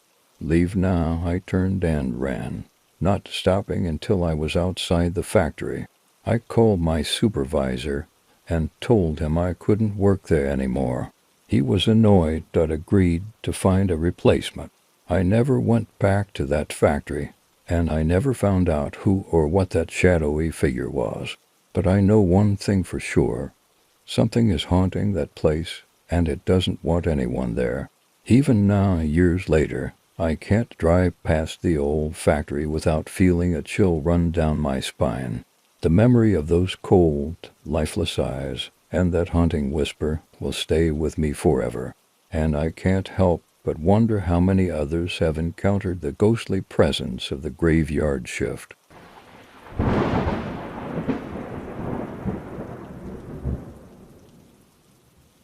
My name is Eric, and I've always loved hiking. There's something about the quiet solitude of the woods, the fresh air, and the challenge of the trail that calls to me. One summer, I decided to tackle a lesser-known trail in the remote mountains of West Virginia. It was supposed to be an adventure, a chance to escape the hustle and bustle of everyday life. Instead, it turned into a nightmare that haunts me to this day. I started my hike early in the morning, the sun barely peeking over the horizon. The trailhead was overgrown and barely visible, a testament to how rarely it was used. I felt a thrill of excitement as I set off, the forest around me waking up with the sounds of birds and rustling leaves. The first few hours were uneventful, the trail winding through dense woods and over rocky terrain. As the day wore on, I noticed the forest growing quieter, the cheerful bird songs replaced by an eerie silence. The air grew cooler, and a sense of unease settled over me. I shrugged it off, telling myself it was just my imagination. Around midday, I reached a clearing with an old, weathered sign pointing to a fork in the trail. One path led to a scenic overlook, the other to an abandoned mining camp. I decided to take the path to the overlook, eager to see the view. The trail became steeper and more rugged, the trees closing in around me. As I climbed higher, the sense of unease grew stronger. I felt like I was being watched, the hairs on the back of my neck standing on end. I glanced over my shoulder, but saw nothing. I pressed on, determined to reach the overlook. When I finally broke through the tree line, the view was breathtaking. The valley below stretched out like a green carpet, the mountains rising majestically in the distance. But my sense of triumph was short-lived. As I stood there, catching my breath, I heard a faint whispering. It seemed to come from all around me, like the forest itself was speaking. I turned in a slow circle, my heart pounding. The whispering grew louder, more insistent, but I couldn't make out the words. Panic set in, and I decided it was time to head back. The trail seemed different on the way down, the trees darker and closer together. The whispering followed me. Growing louder and more agitated, I quickened my pace, my mind racing. The sun dipped lower in the sky, casting long shadows across the trail. As I reached the fork in the trail again, I realized I had taken a wrong turn. I was on the path to the abandoned mining camp. I cursed under my breath, but decided to follow it, hoping it would lead me back to the main trail. The path became narrower and more treacherous, the ground uneven and covered in roots. The whispering was relentless now, a chorus of voices urging me to turn back. I stumbled into the clearing where the mining camp once stood. The remains of old buildings and rusted equipment lay scattered about, overgrown with weeds. The air was thick with the smell of decay, and something else, something foul and unnatural. I felt a wave of nausea wash over me, and the whispering reached a fever pitch. I wanted to run, but my legs felt like lead. As I stood there, paralyzed with fear, I saw movement out of the corner of my eye. A shadowy figure darted between the trees, too fast to make out clearly. My breath caught in my throat, and I backed away, my eyes scanning the forest. The figure appeared again, closer this time. It was tall and gaunt, its eyes glowing with an unnatural light. The whispering grew louder, almost deafening, and I realized the voices were coming from the figure. It spoke in a language I couldn't understand, its words twisting and echoing in my mind. I turned and ran, my heart pounding in my chest. The forest seemed to close in around me, the trees reaching out with gnarled branches. The path was barely visible in the dim light, and I stumbled over roots and rocks. The whispering followed me, the figure's eyes burning into my back. I don't know how long I ran, but eventually I burst through the trees and onto a dirt road. I collapsed to my knees, gasping for breath. The whispering stopped, and the forest was silent once more. I looked back, but the figure was gone. I made my way back to my car, my mind numb with fear. I drove home in a daze, the events of the day playing over and over in my head. I couldn't shake the feeling that I had escaped something ancient and malevolent, something that still watched me from the shadows. I never went back to that trail. The mountains of West Virginia hold many secrets, and some paths are best left untrodden. The memory of that day haunts me still, a reminder that the wilderness can be a place of wonder and beauty, but also of unspeakable terror.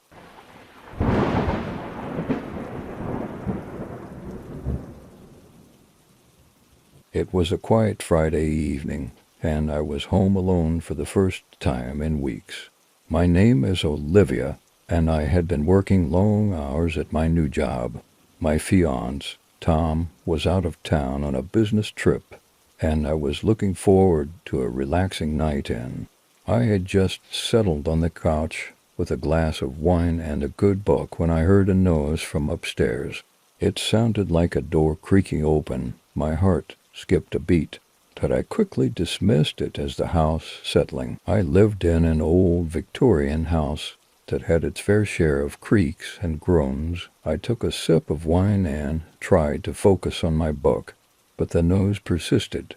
This time it was followed by what sounded like footsteps. I put the book down and listened carefully. The footsteps were slow and deliberate, moving from one room to another. A cold chill ran down my spine. I grabbed my phone and texted Tom, telling him about the noise. He replied quickly, suggesting that I call the police. I hesitated, not wanting to overreact, but the footsteps grew louder, and I could feel my pulse quickening. I decided to call 911. The operator assured me that officers were on their way, and they advised me to stay on the line. I crept into the kitchen, looking for something to defend myself with.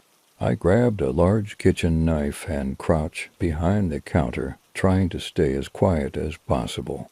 The footsteps stopped, and I held my breath, straining to hear any sound. Suddenly, there was a loud crash from upstairs, followed by hurried footsteps coming down the stairs. My heart was racing, and I tightened my grip on the knife. The front door burst open, and two police officers rushed in, guns drawn. I stood up, my hands shaking. "There's someone upstairs," I whispered, pointing towards the staircase. The officers nodded and motioned for me to stay put. They moved cautiously up the stairs, their footsteps echoing through the house. I waited, my nerves on edge, until I heard them shout, "Police, show yourself." There was a brief scuffle, followed by silence. A few minutes later, the officers came back down, holding a disheveled man between them. He looked wild-eyed and terrified. "We found him hiding in the attic," one of the officers said. "He had a backpack full of stolen items from your house." I felt a wave of relief wash over me, but also a deep sense of violation. This stranger had been in my home, going through my things. While I was just downstairs, the police took the men away, and I spent the rest of the night trying to calm my nerves. I couldn't shake the feeling of being watched, and every creak and groan of the house set my heart racing. I barely slept, my mind replaying the events over and over. The next morning, Tom called, his voice full of concern. "Are you okay?" he asked. "I can't believe this happened. While I was away, I assured him I was fine, but I couldn't hide the lingering fear in my voice." Tom came home at evening, and we decided to install a security system in the house. We added cameras, motion detectors, and reinforced the locks on all the doors and windows. It helped me feel safer, but I couldn't shake the memories of that night. A few weeks later, I was home alone again, but this time I felt more prepared. I kept the security system armed and made sure all the doors and windows were locked. It was around midnight when the motion detector in the living room went off. My phone buzzed with an alert, and I checked the camera feed. There was nothing there, but I felt a sense of unease. I grabbed the kitchen knife and slowly walked through the house, checking each room. Everything seemed normal, but I couldn't ignore the feeling that something was off. As I walked back to the living room, I noticed the attic door was slightly ajar. My heart pounded in my chest as I approached it. I pushed the door open, and the smell of dust and mildew filled my nostrils. I climbed the ladder, my hands shaking, and shone my flashlight around the attic. It was empty, but I noticed something odd. The window at the far end of the attic was open, and there were muddy footprints leading to it. I felt a cold dread settle over me as I realized the intruder had been in my house again. I called the police, and they arrived quickly, but there was no sign of the man. They assured me they would increase patrols in the area, but I knew it would be a while before I felt safe again. Tom and I decided to move to a new house in a different neighborhood. We found a cozy bungalow in a quiet suburb, far away from the city.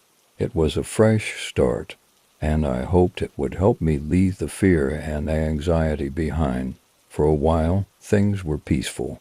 I started to feel at ease in our new home, and the memories of the break-in began to fade.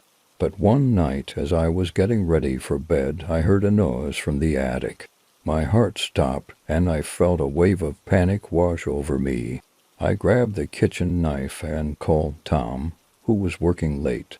He told me to call the police and stay in the bedroom. I locked the door and dialed 911. My hands shaking. The operator assured me that officers were on their way. I sat on the bed, clutching the knife, and listened for any sound. The footsteps were slow and deliberate, just like before. I heard the attic door creak open and felt the cold dread settle over me. The police arrived quickly and searched the house, but they found nothing.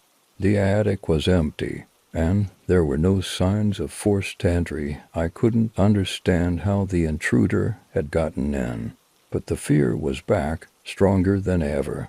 We decided to sell the house and move again, this time to a gated community with 24-hour security.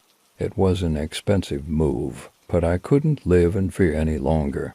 Our new home was safe and secure, and I finally started to feel at peace. But even now, years later, I can't help but feel a twinge of fear whenever I hear a creak or a groan in the house. The memory of that night still haunts me, and I know I'll never forget the feeling of being watched. I still keep a kitchen knife by my bed just in case, and sometimes when I'm alone in the house, I catch myself listening for the sound of footsteps, my heart pounding in my chest. The fear never truly goes away, but I've learned to live with it. And I know that no matter where I go, I'll always be on guard, ready to defend my home from the stranger in the house.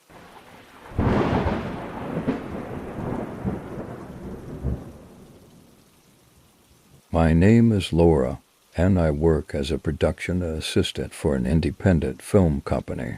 We were filming a low-budget horror movie called The Haunting of Willow Creek, and the director had chosen an old, abandoned mansion as the primary location. The mansion was rumored to be haunted, which made it the perfect setting for our film. Little did we know the stories were more than just rumors. The first day of shooting was uneventful. The crew set up the equipment, and the actors rehearsed their lines. The mansion, with its creaking floors and peeling wallpaper, was the perfect backdrop for a horror film. The director, Mark, was thrilled with the location. "This place has great energy," he said, a broad grin on his face. "It's going to make the movie so much better." As the days went by, strange things began to happen. It started with small incidents, lights flickering, unexplained cold spots, and odd sounds echoing through the halls. At first, we brushed it off as the quirks of an old house, but the incidents grew more frequent and harder to ignore. One night, we were filming a particularly intense scene in the basement. The actors were in place and the cameras were rolling. Suddenly, the lights went out, plunging us into darkness. We heard a loud crash, followed by a blood-curdling scream. We scrambled to find our flashlights and rushed to where the sound had come from. One of the actors, Jenny, was lying on the floor, her face pale and eyes wide with terror. "Something pushed me," she whispered, her voice trembling. It felt like ice. We helped her up and checked the footage, hoping to find some explanation. To our shock, the camera had captured a shadowy figure standing behind Jenny just before she fell. The figure was tall and gaunt, its features obscured by darkness. We played the footage over and over, trying to make sense of it. The director decided to take a break, and we all gathered in the main hall to discuss what had happened. The mood was tense, and everyone was on edge. As we sat there, trying to calm our nerves, the temperature in the room dropped suddenly. We could see our breath in the air, and a heavy, oppressive feeling settled over us. The chandelier above us began to sway, its crystal prisms clinking together like wind chimes. We heard footsteps echoing through the hall, but when we turned to look, no one was there. The director decided to call it a night, and we packed up our equipment and left the mansion. I couldn't shake the feeling that we were being watched as we walked to our cars.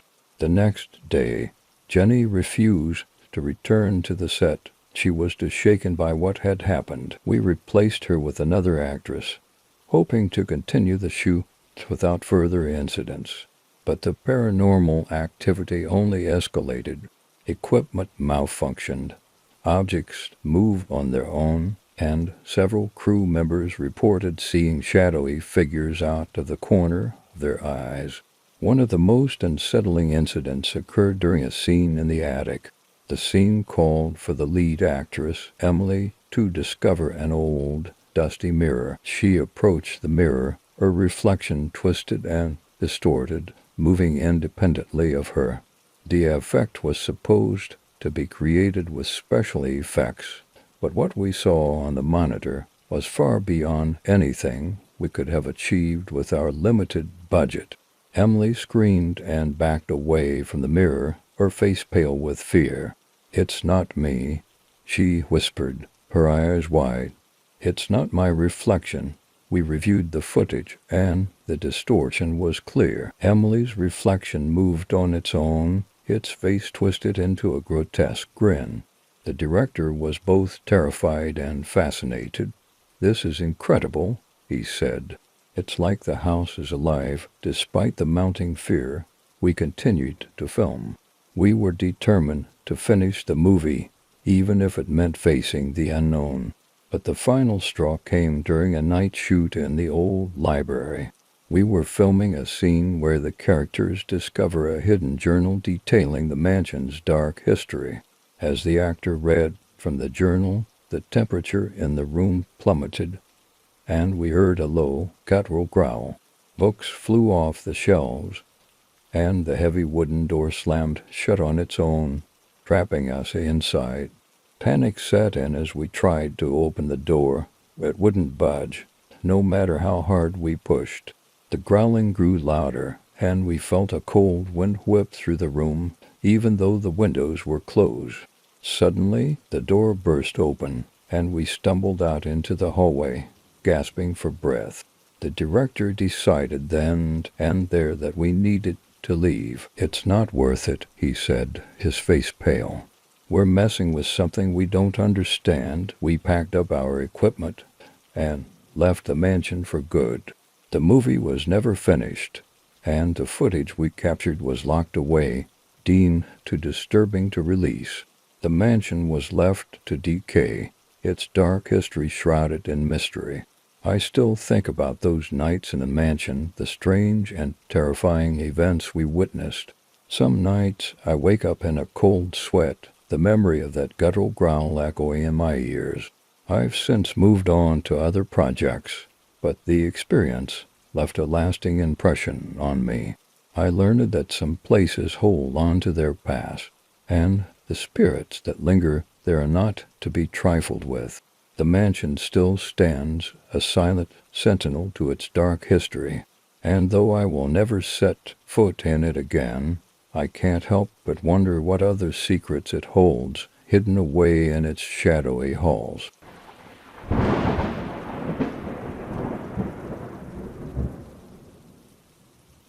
I had just moved into my new apartment, eager to start fresh after a tough breakup. The building was old, but it had charm, and I was excited to make it my own. My name is Emily, and I had just turned 30. Life had been tough lately, but I was determined to move forward.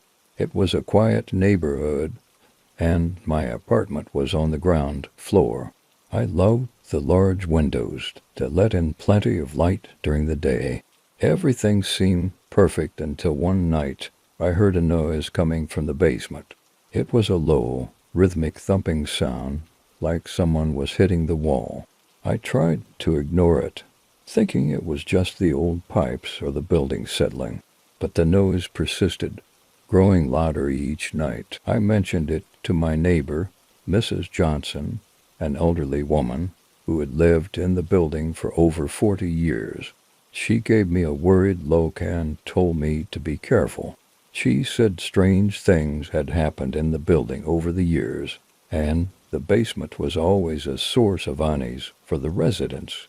I brushed off her concerns, thinking she was just superstitious. A week later, I was home alone, watching TV, when the power suddenly went out. I grabbed my phone and used the flashlight to navigate through the apartment. I checked the fuse box, but everything seemed fine. Then I heard it again, the thumping sound, this time louder and more insistent.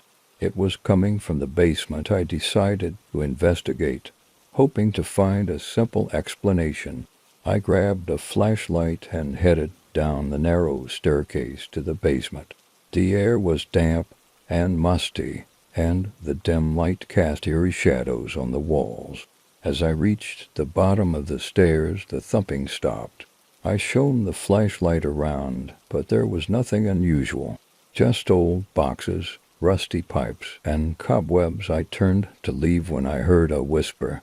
It was faint, but I could make out the words, "Help me." My heart raced, and I froze in place. The whisper came again, closer this time. "Help me, please." I followed the sound to a corner of the basement, where I saw a small door partially hidden behind some old furniture.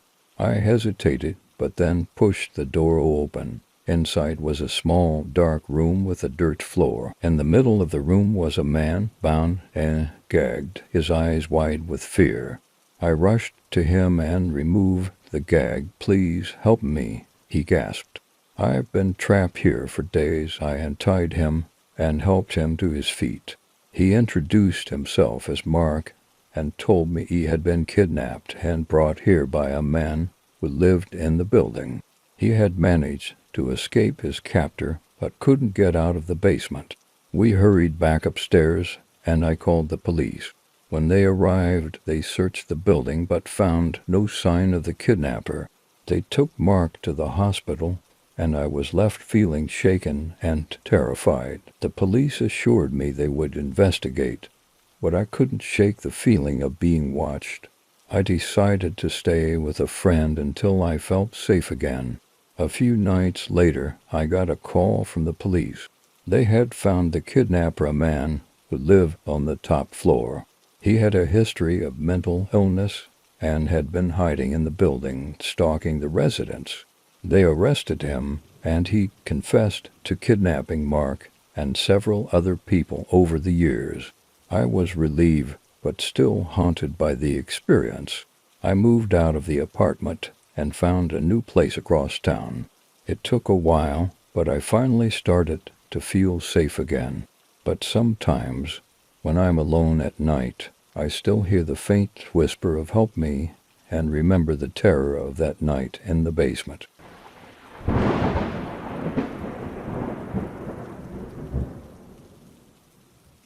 My name is David, and I used to work as a freelance photographer specializing in abandoned places.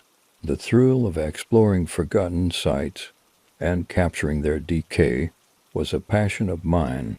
One chilly autumn morning, I received a tip about an abandoned asylum on the outskirts of a small town.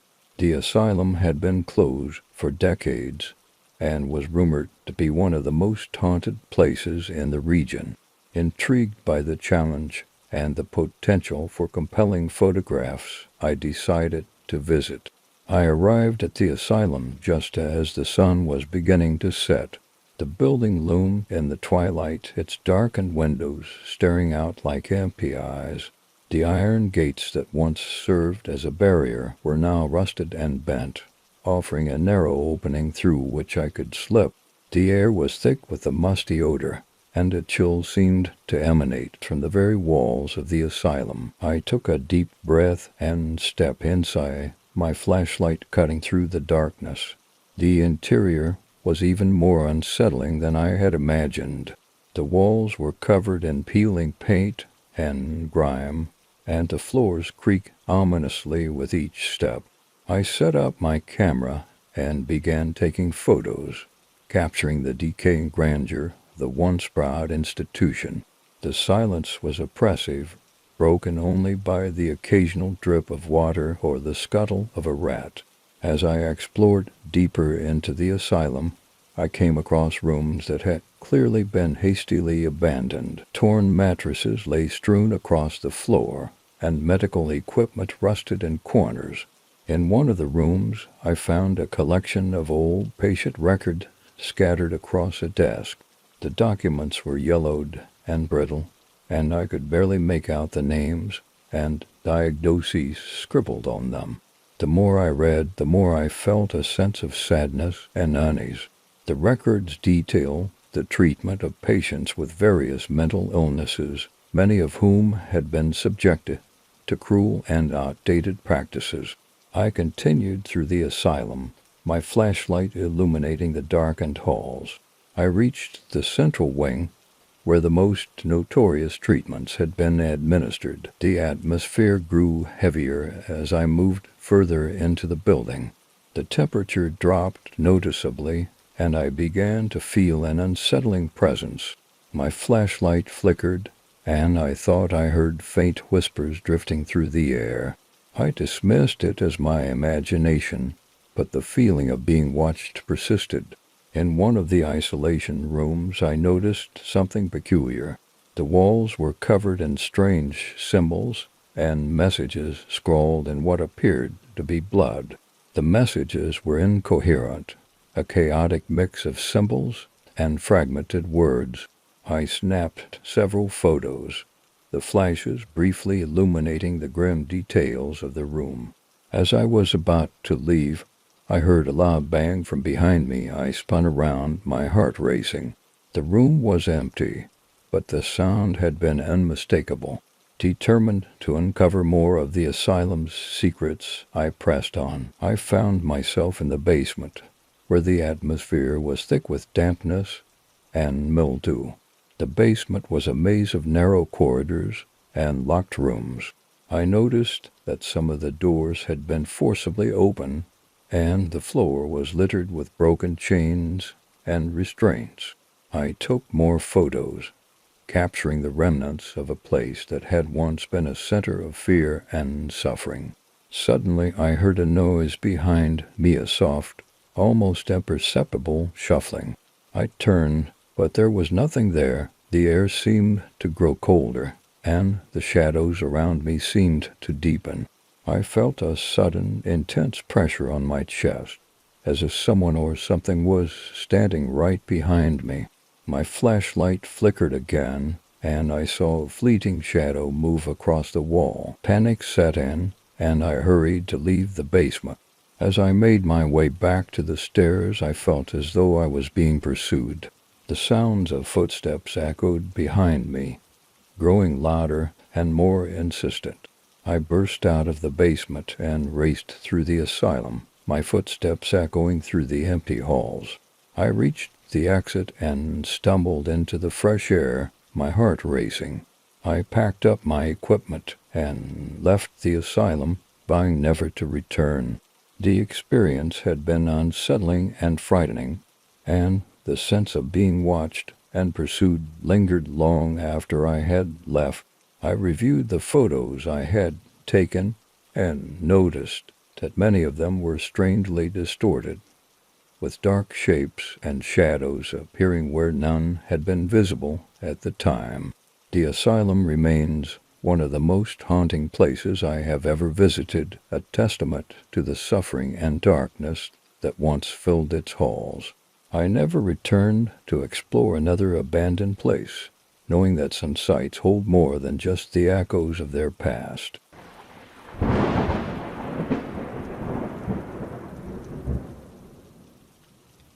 My name is Jake, and I had been working as a night security guard at the old Greenwood Mall for about 6 months. The mall had seen better days. Most of the stores were closed, and only a few businesses remained. My job was simple: patrol the premises, make sure everything was secure, and report any suspicious activity. The nights were usually quiet, and I spent most of my time walking through the dark, empty corridors or sitting in the security office, watching the monitors. One night, around midnight, I noticed something strange on one of the cameras. There was a figure standing in the middle of the food court, staring directly at the camera.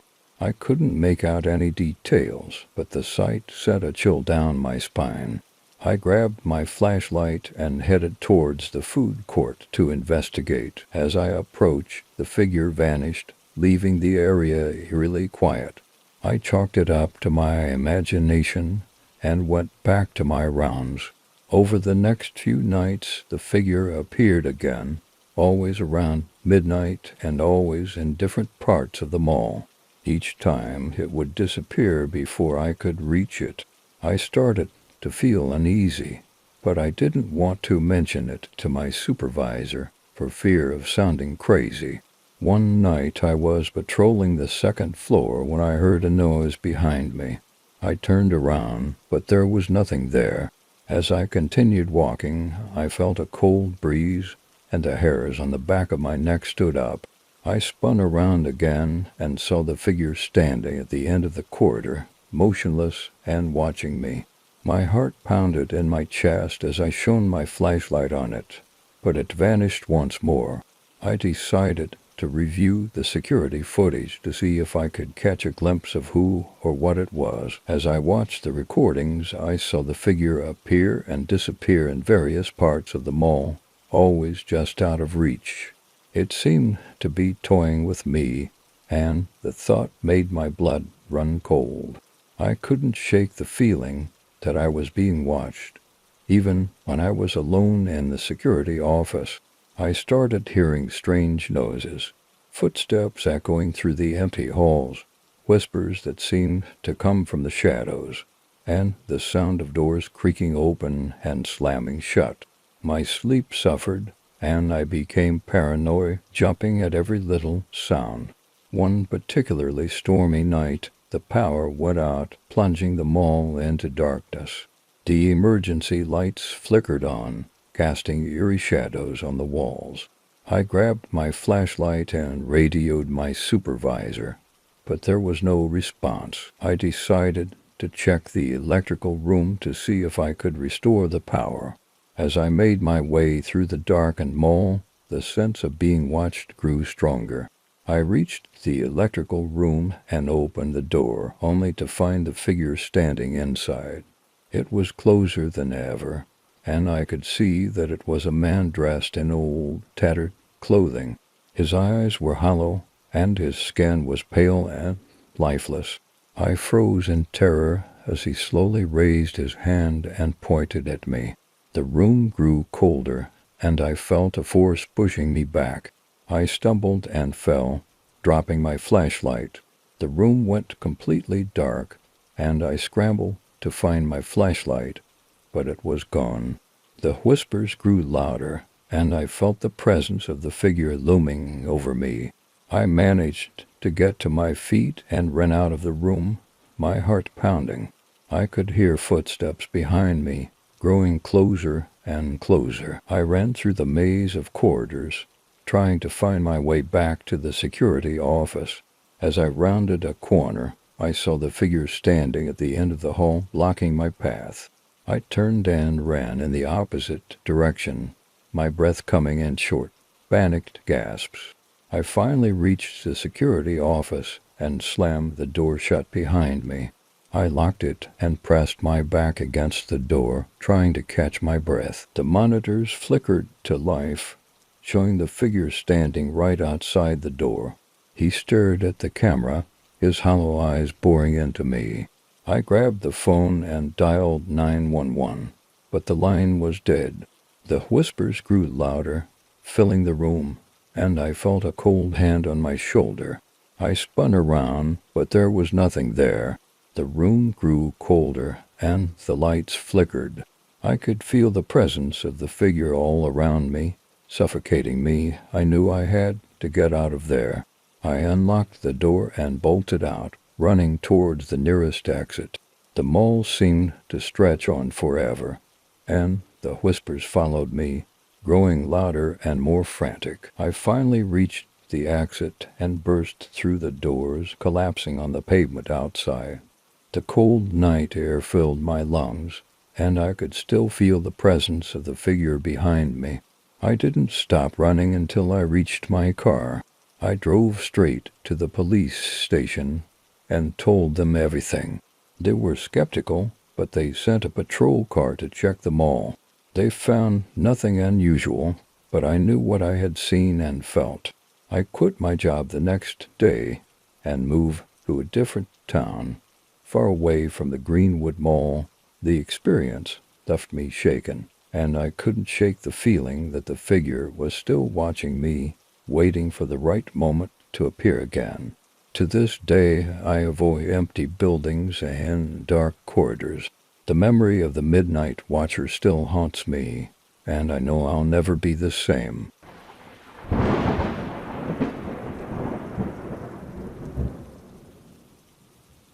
My name is Alex, and I used to be a fairly active user on Tinder. I enjoy meeting new people and thought I had a good handle on who was genuine and who wasn't. One evening, I matched with a woman named Samantha. Her profile was intriguing. She had a warm smile and mentioned her love for hiking and adventure. We chatted for a few days, and she seemed like a genuinely nice person. When she suggested we meet up for a coffee, I agreed without hesitation. We decided on a cafe downtown. I arrived early and waited nervously. Samantha walked in right on time. She looked even more beautiful in person, and we quickly fell into easy conversation. The date went well, and we talked about our favorite places to visit and things we liked to do. As the evening wore on, Samantha suggested a walk through the nearby park. I agreed, thinking it would be a nice way to end the night. The park was quiet, illuminated by the soft glow of street lights. We strolled along the paths, talking and laughing. Everything seemed perfect until Samantha suggested a detour into a more secluded area of the park. I was hesitant, but didn't want to seem rude, so I followed. The path grew darker and less maintained, and the quiet of the park became unsettling. Samantha seemed to sense my discomfort and reassured me. "It's a beautiful spot," she said. "I come here often to clear my head." We reached a small clearing surrounded by trees. Samantha stopped and turned to me with a serious expression. "There's something I need to tell you," she said. I've had some strange experiences here. I was curious, but also a bit apprehensive. What do you mean? I asked. I've seen things, shadows, that move on their own and heard voices, she said, her voice trembling slightly. I know it sounds crazy, but it's true. Before I could respond, Samantha's phone rang. She answered it briefly and then put it away, looking even more uneasy. Sorry about that, she said. I just needed to check something. We continued our walk, but I couldn't shake the feeling that something was off. We eventually made our way back to the main park area, and Samantha suggested we call it a night. I walked her to her car, and she thanked me for the evening. We exchanged goodbyes and went our separate ways. That night I couldn't sleep. Something about the evening had left me feeling uneasy. I decided to check Samantha's social media profile, just to see if there were any clues about her strange behavior. What I found was disturbing. Her profile was filled with photos of the park he had visited, but there were also images of people, some of whom looked distressed or terrified. There were also posts about encountering things in the park and warnings to avoid at night. The next day, I received a message from Samantha. She apologized for the weirdness the previous night and suggested we meet again. I was conflicted, but decided to give her the benefit of the doubt. We arranged to meet at the same cafe. When I arrived, Samantha was already there, looking nervous. She explained that she had been experiencing something strange lately, feeling watched and hearing whispers at night. I listened, trying to be supportive, but I couldn't shake the feeling that something was seriously wrong. As we talked, Samantha's phone rang again. She answered it and seemed even more agitated. I have to go, she said abruptly. Something's come up. She left in a hurry, and I was left feeling more unsettled than ever. Later that evening, I received a message from a mutual friend of Samantha's. She explained that Samantha had been experiencing severe psychological issues and had been in and out of treatment. The friend warned me to be cautious and avoid meeting her alone. I decided to end all contact with Samantha. I deleted her number and unmatched her on Tinder. A few days later, I received a notification from the app that Samantha had unmatched me. I didn't think much of it until I saw a news story about a woman who had been reported missing in the same park where we had walked. The authorities were investigating, but there were no leads.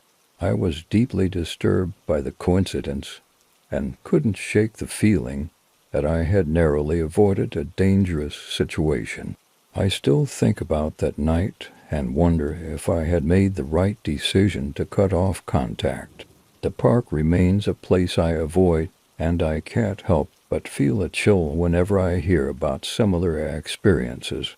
Sometimes the people we meet online aren't who they seem, and their hidden secrets can be more terrifying than we could ever imagine.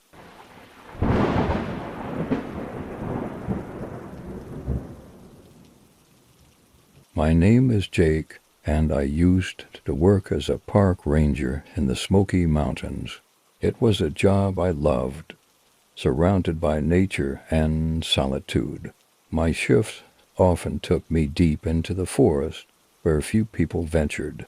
One evening, as the sun dipped below the horizon, I received a call about a group of hikers who had gone off trail and were missing. I geared up and set out to find them, following the trail they were supposed to be on.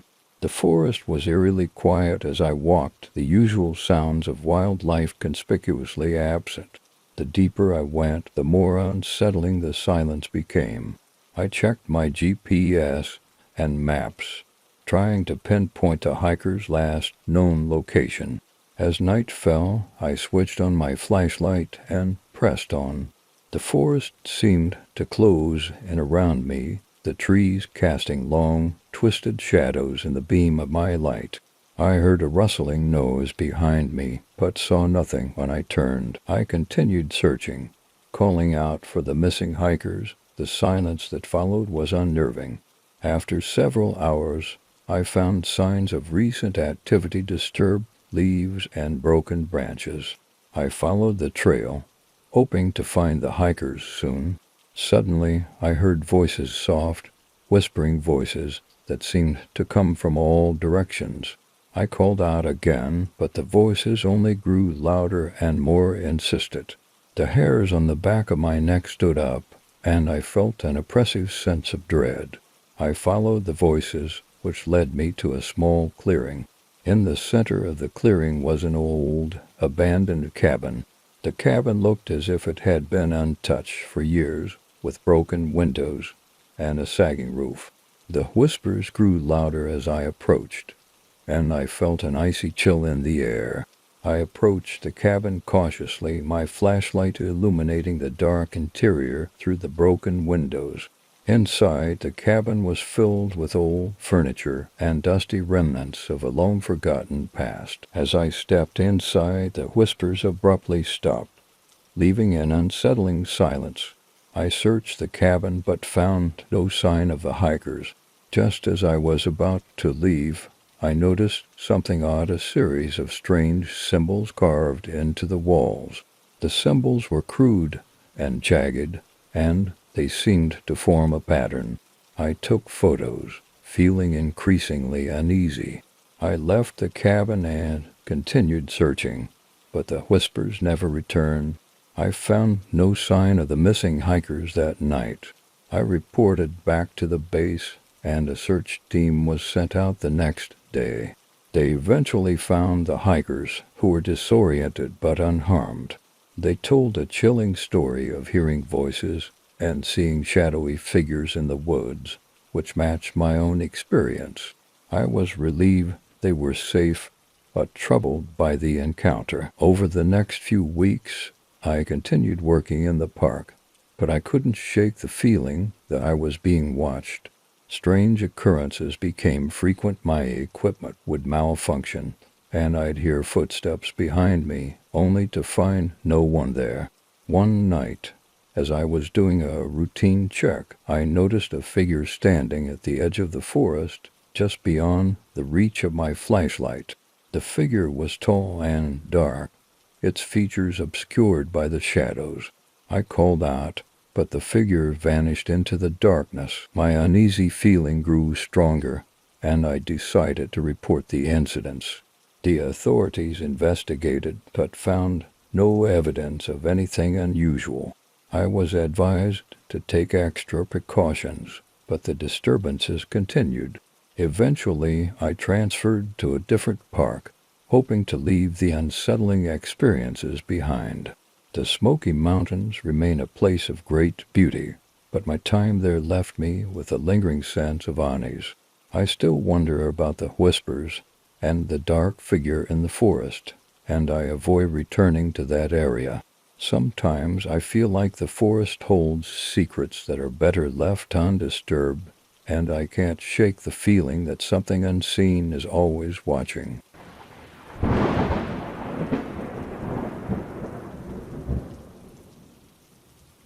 My name is Sarah, and I've always considered myself a cautious person. I was living alone in a small suburban house, a place I felt was safe and secure. One night I was working late at my desk when I heard a strange noise coming from downstairs. It sounded like a faint scratching, but I dismissed it as the house settling or perhaps a tree branch brushing against the window. A short while later, the scratching grew louder and more persistent. My heart started to race, and I decided to investigate. I grabbed a flashlight and carefully made my way downstairs. The noise seemed to be coming from the front door. I peered through the peephole but saw nothing. I opened the door slightly and looked around, but the porch was empty. I closed the door and locked it, feeling a bit foolish for being so anxious. I returned to my room and tried to focus on my work. but the scratching continued, now accompanied by a soft thud.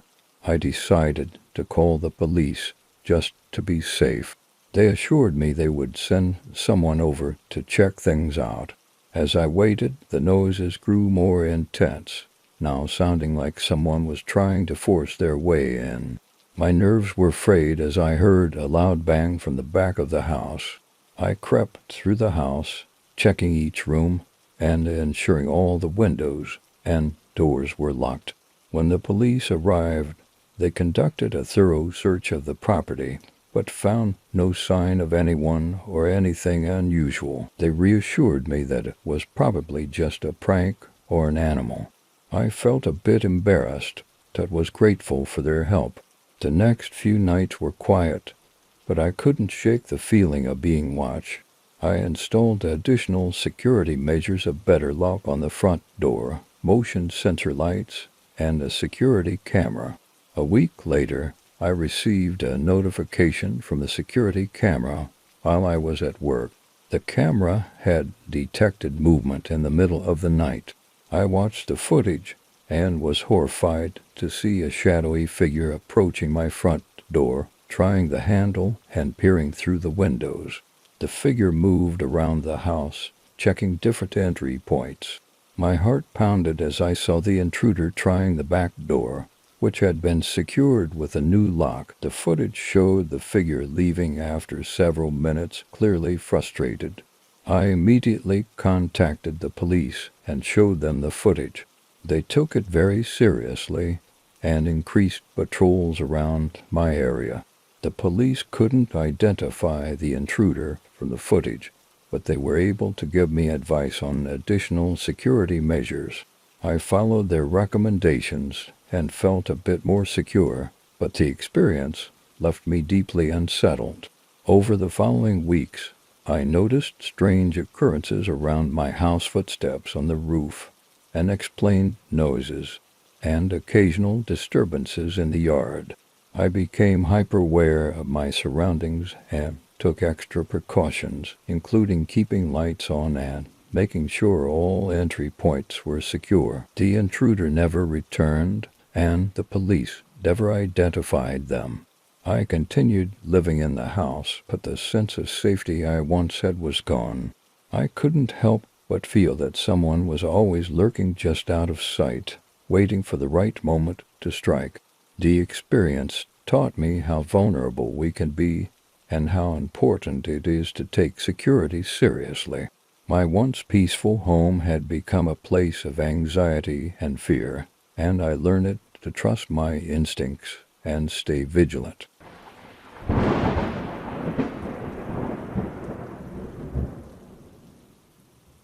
Filming for The Conjuring 2 was intense, and the atmosphere on set was thick with the tension of recreating the infamous Enfield poltergeist case.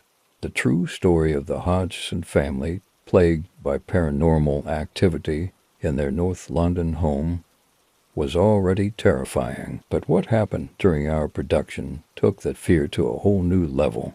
We were deep into a night shoot, recreating the infamous scene where young Janet Hodgson is thrown around her bedroom by an unseen force. Madison Wolfe, who played Janet, was strapped into a harness rig designed to simulate the violent movements described by the real Janet Hodgson.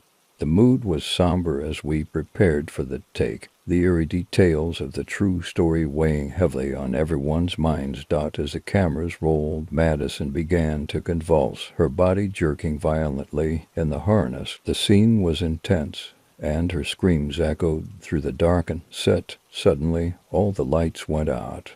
The crew scrambled to restore power, and in the dim emergency lighting, we could see Madison hanging limply in the harness, her eyes wide with fear. When the lights came back on, the harness was checked for malfunctions, but everything was in perfect working order. Madison was visibly shaken and insisted that she had felt hands pushing and pulling her, even though she was alone in the rig. The crew exchanged uneasy glances, but we pressed on, determined to get through the night. Later, during a break, Madison approached me. Her voice was trembling as she recounted what had happened.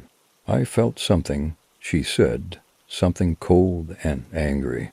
It was like it wanted me to know it was there." I tried to reassure her, but the truth was I had felt it too. The air had been cold, almost freezing, and a sense of malevolence had pervaded the room. We resumed filming, but the set seemed to have taken on a life of its own. Objects moved on their own, lights flickered, and a constant low seemed to emanate from the walls. The crew was on edge, and even the director, usually calm and collected, seemed unnerved by the strange occurrences. One particularly disturbing incident happened in the early hours of the morning. We were filming a scene in the living room of the Hodgson house set when we heard a loud crash from the kitchen. Rushing to see what had happened, we found the kitchen in disarray. Pots and pans were scattered across the floor, and a large cupboard door was swinging open. No one had been in the kitchen at the time. As we stood there, trying to make sense of the chaos, a cold breeze swept through the room, and the door to the set slammed shut. The crew huddled together, eyes wide with fear. Someone suggested it might be a prank, but deep down, we all knew there was something more sinister at play. In the days that followed, the disturbances continued. Crew members reported hearing whispers and seeing shadowy figures at the edge of their vision. One of the electricians, a burly man named Tom, refused to work alone on the set after he was pushed down a flight of stairs by an unseen force. He swore he had felt hands on his back, shoving him with enough force to knock him off his feet. Desperate for answers, we decided to reach out to Lorraine Warren, the real-life paranormal investigator portrayed in the film. Despite her advanced age, Lorraine agreed to visit the set and conduct an investigation. Her presence brought a sense of calm, but also a heightened awareness of the gravity of the situation. Lorraine arrived with a quiet dignity, her eyes sharp and observant. She moved through the set with purpose, stopping occasionally to close her eyes and murmur prayers. When she reached the living room, she paused, her face growing pale. "There is something here," she said softly, "something that has attached itself to this place and to the people here." She explained that the energy of the real Enfield poltergeist case might have been drawn to our set, feeding off the fear and tension. Lorraine suggested a cleansing ritual, one that involved prayer, holy water, and the burning of sage. We readily agreed. Desperate to rid ourselves of the malevolent presence, the cleansing ritual was held at midnight. Lorraine led us through the prayers, her voice steady and calm. The air grew thick with the scent of sage, and the atmosphere seemed to lighten as she moved through the set, sprinkling holy water and reciting prayers of protection. As the ritual progressed, the temperature dropped sharply, and a low growl echoed through the room. Lorraine did not waver, continuing her prayers with unwavering faith.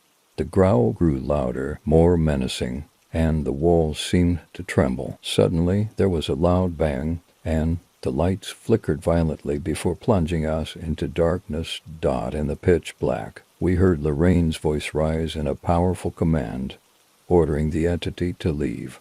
The air grew colder, and for a moment it felt as though we were standing on the edge of an abyss, facing a force beyond our comprehension. Then, just as suddenly, the lights came back on, and the oppressive weight lifted from the room.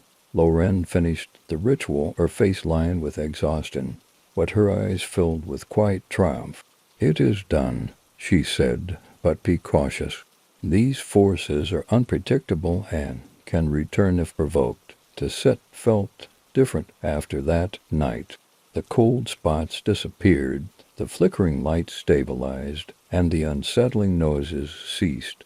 We completed the filming without further incident, but the experience left a lasting impression on all of us. The story of the Enfield poltergeist, already terrifying in its own right, had become a reality for those of us involved in The Conjuring 2. Years later, I still remember the fear and the sense of being watched, the shadowy figures, and the malevolent growl. The haunting of our set was more than just a series of strange occurrences. It was a reminder of the thin line between the natural and the supernatural, and the power of belief in the face of the unknown. The experience taught us to respect the stories we tell, for they might just come to life in ways we can never anticipate.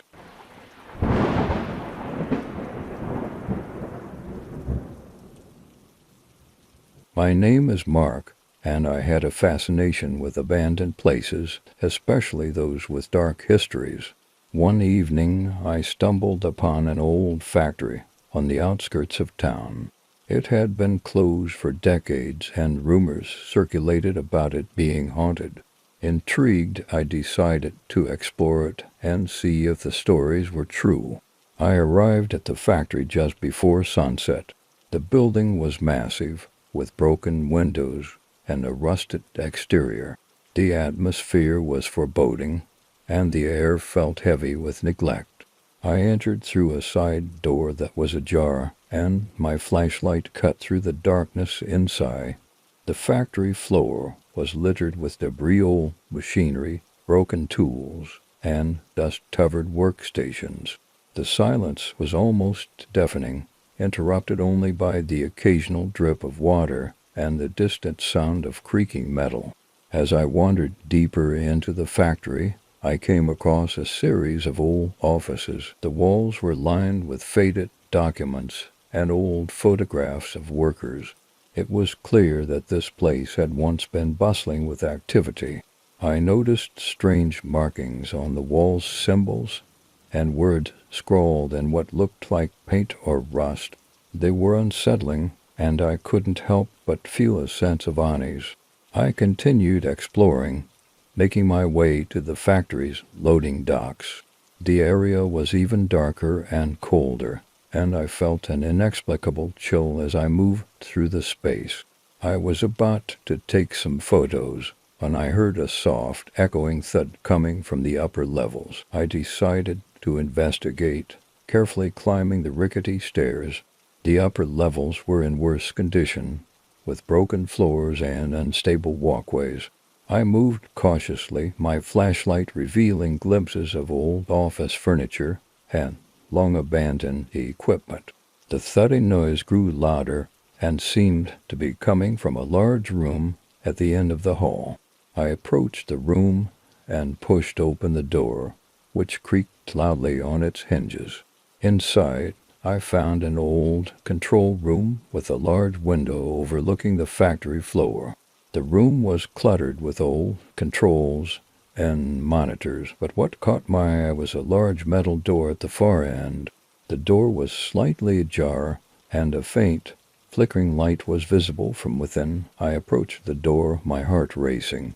As I pushed it open, the light revealed a small room with old machinery and what appeared to be a makeshift altar. The altar was covered in candles, some of which were still burning, and the floor was covered in strange symbols and writings. I was about to take a closer look when I felt a sudden, intense pressure on my chest. My flashlight flickered, and I heard a low, guttural growl coming from behind me. I spun around, but the room was empty. I could feel an oppressive presence, and the temperature in the room dropped significantly. I decided it was time to leave. I quickly made my way back through the factory, but the unsettling feeling of being watched never left me. As I exited the building, I noticed that the factory's surroundings seemed different, darker, and more foreboding than before. I reviewed the photos I had taken and noticed that many of them were distorted, with strange shadows and light anomalies. The experience left me shaken, and I couldn't shake the feeling that something malevolent had been lurking in the factory. The factory remains one of the most unsettling places I've ever explored, and I've never returned. The stories about its haunted past now seem more real than ever, and I've learned to approach abandoned places with a greater sense of caution and respect for their history.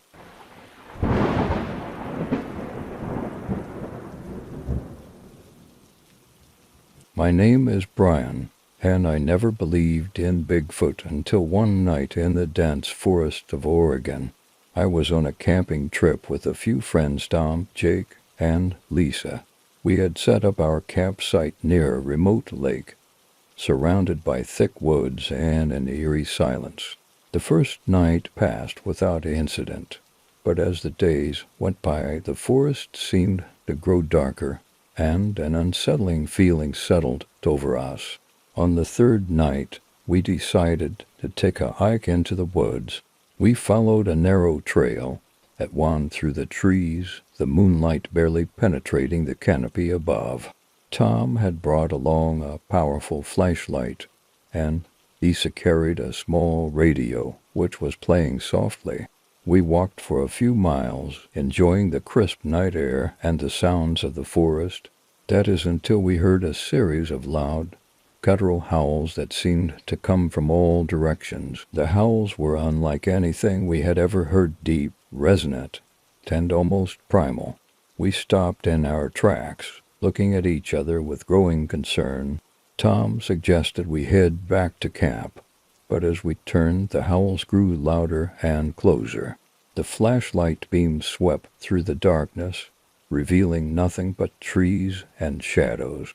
Lisa tried to turn off the radio, but the volume seemed to increase on its own. Panic set in as we heard heavy footsteps moving through the underbrush, growing closer with each passing second. We hurried back towards camp, but the feeling of being pursued was palpable. The footsteps seemed to follow us, and the howls continued, echoing through the trees. We finally reached the campsite, breathless and terrified. The fire was still burning, casting flickering shadows around us. We sat in silence, the once comforting crackle of the fire now sounding ominous.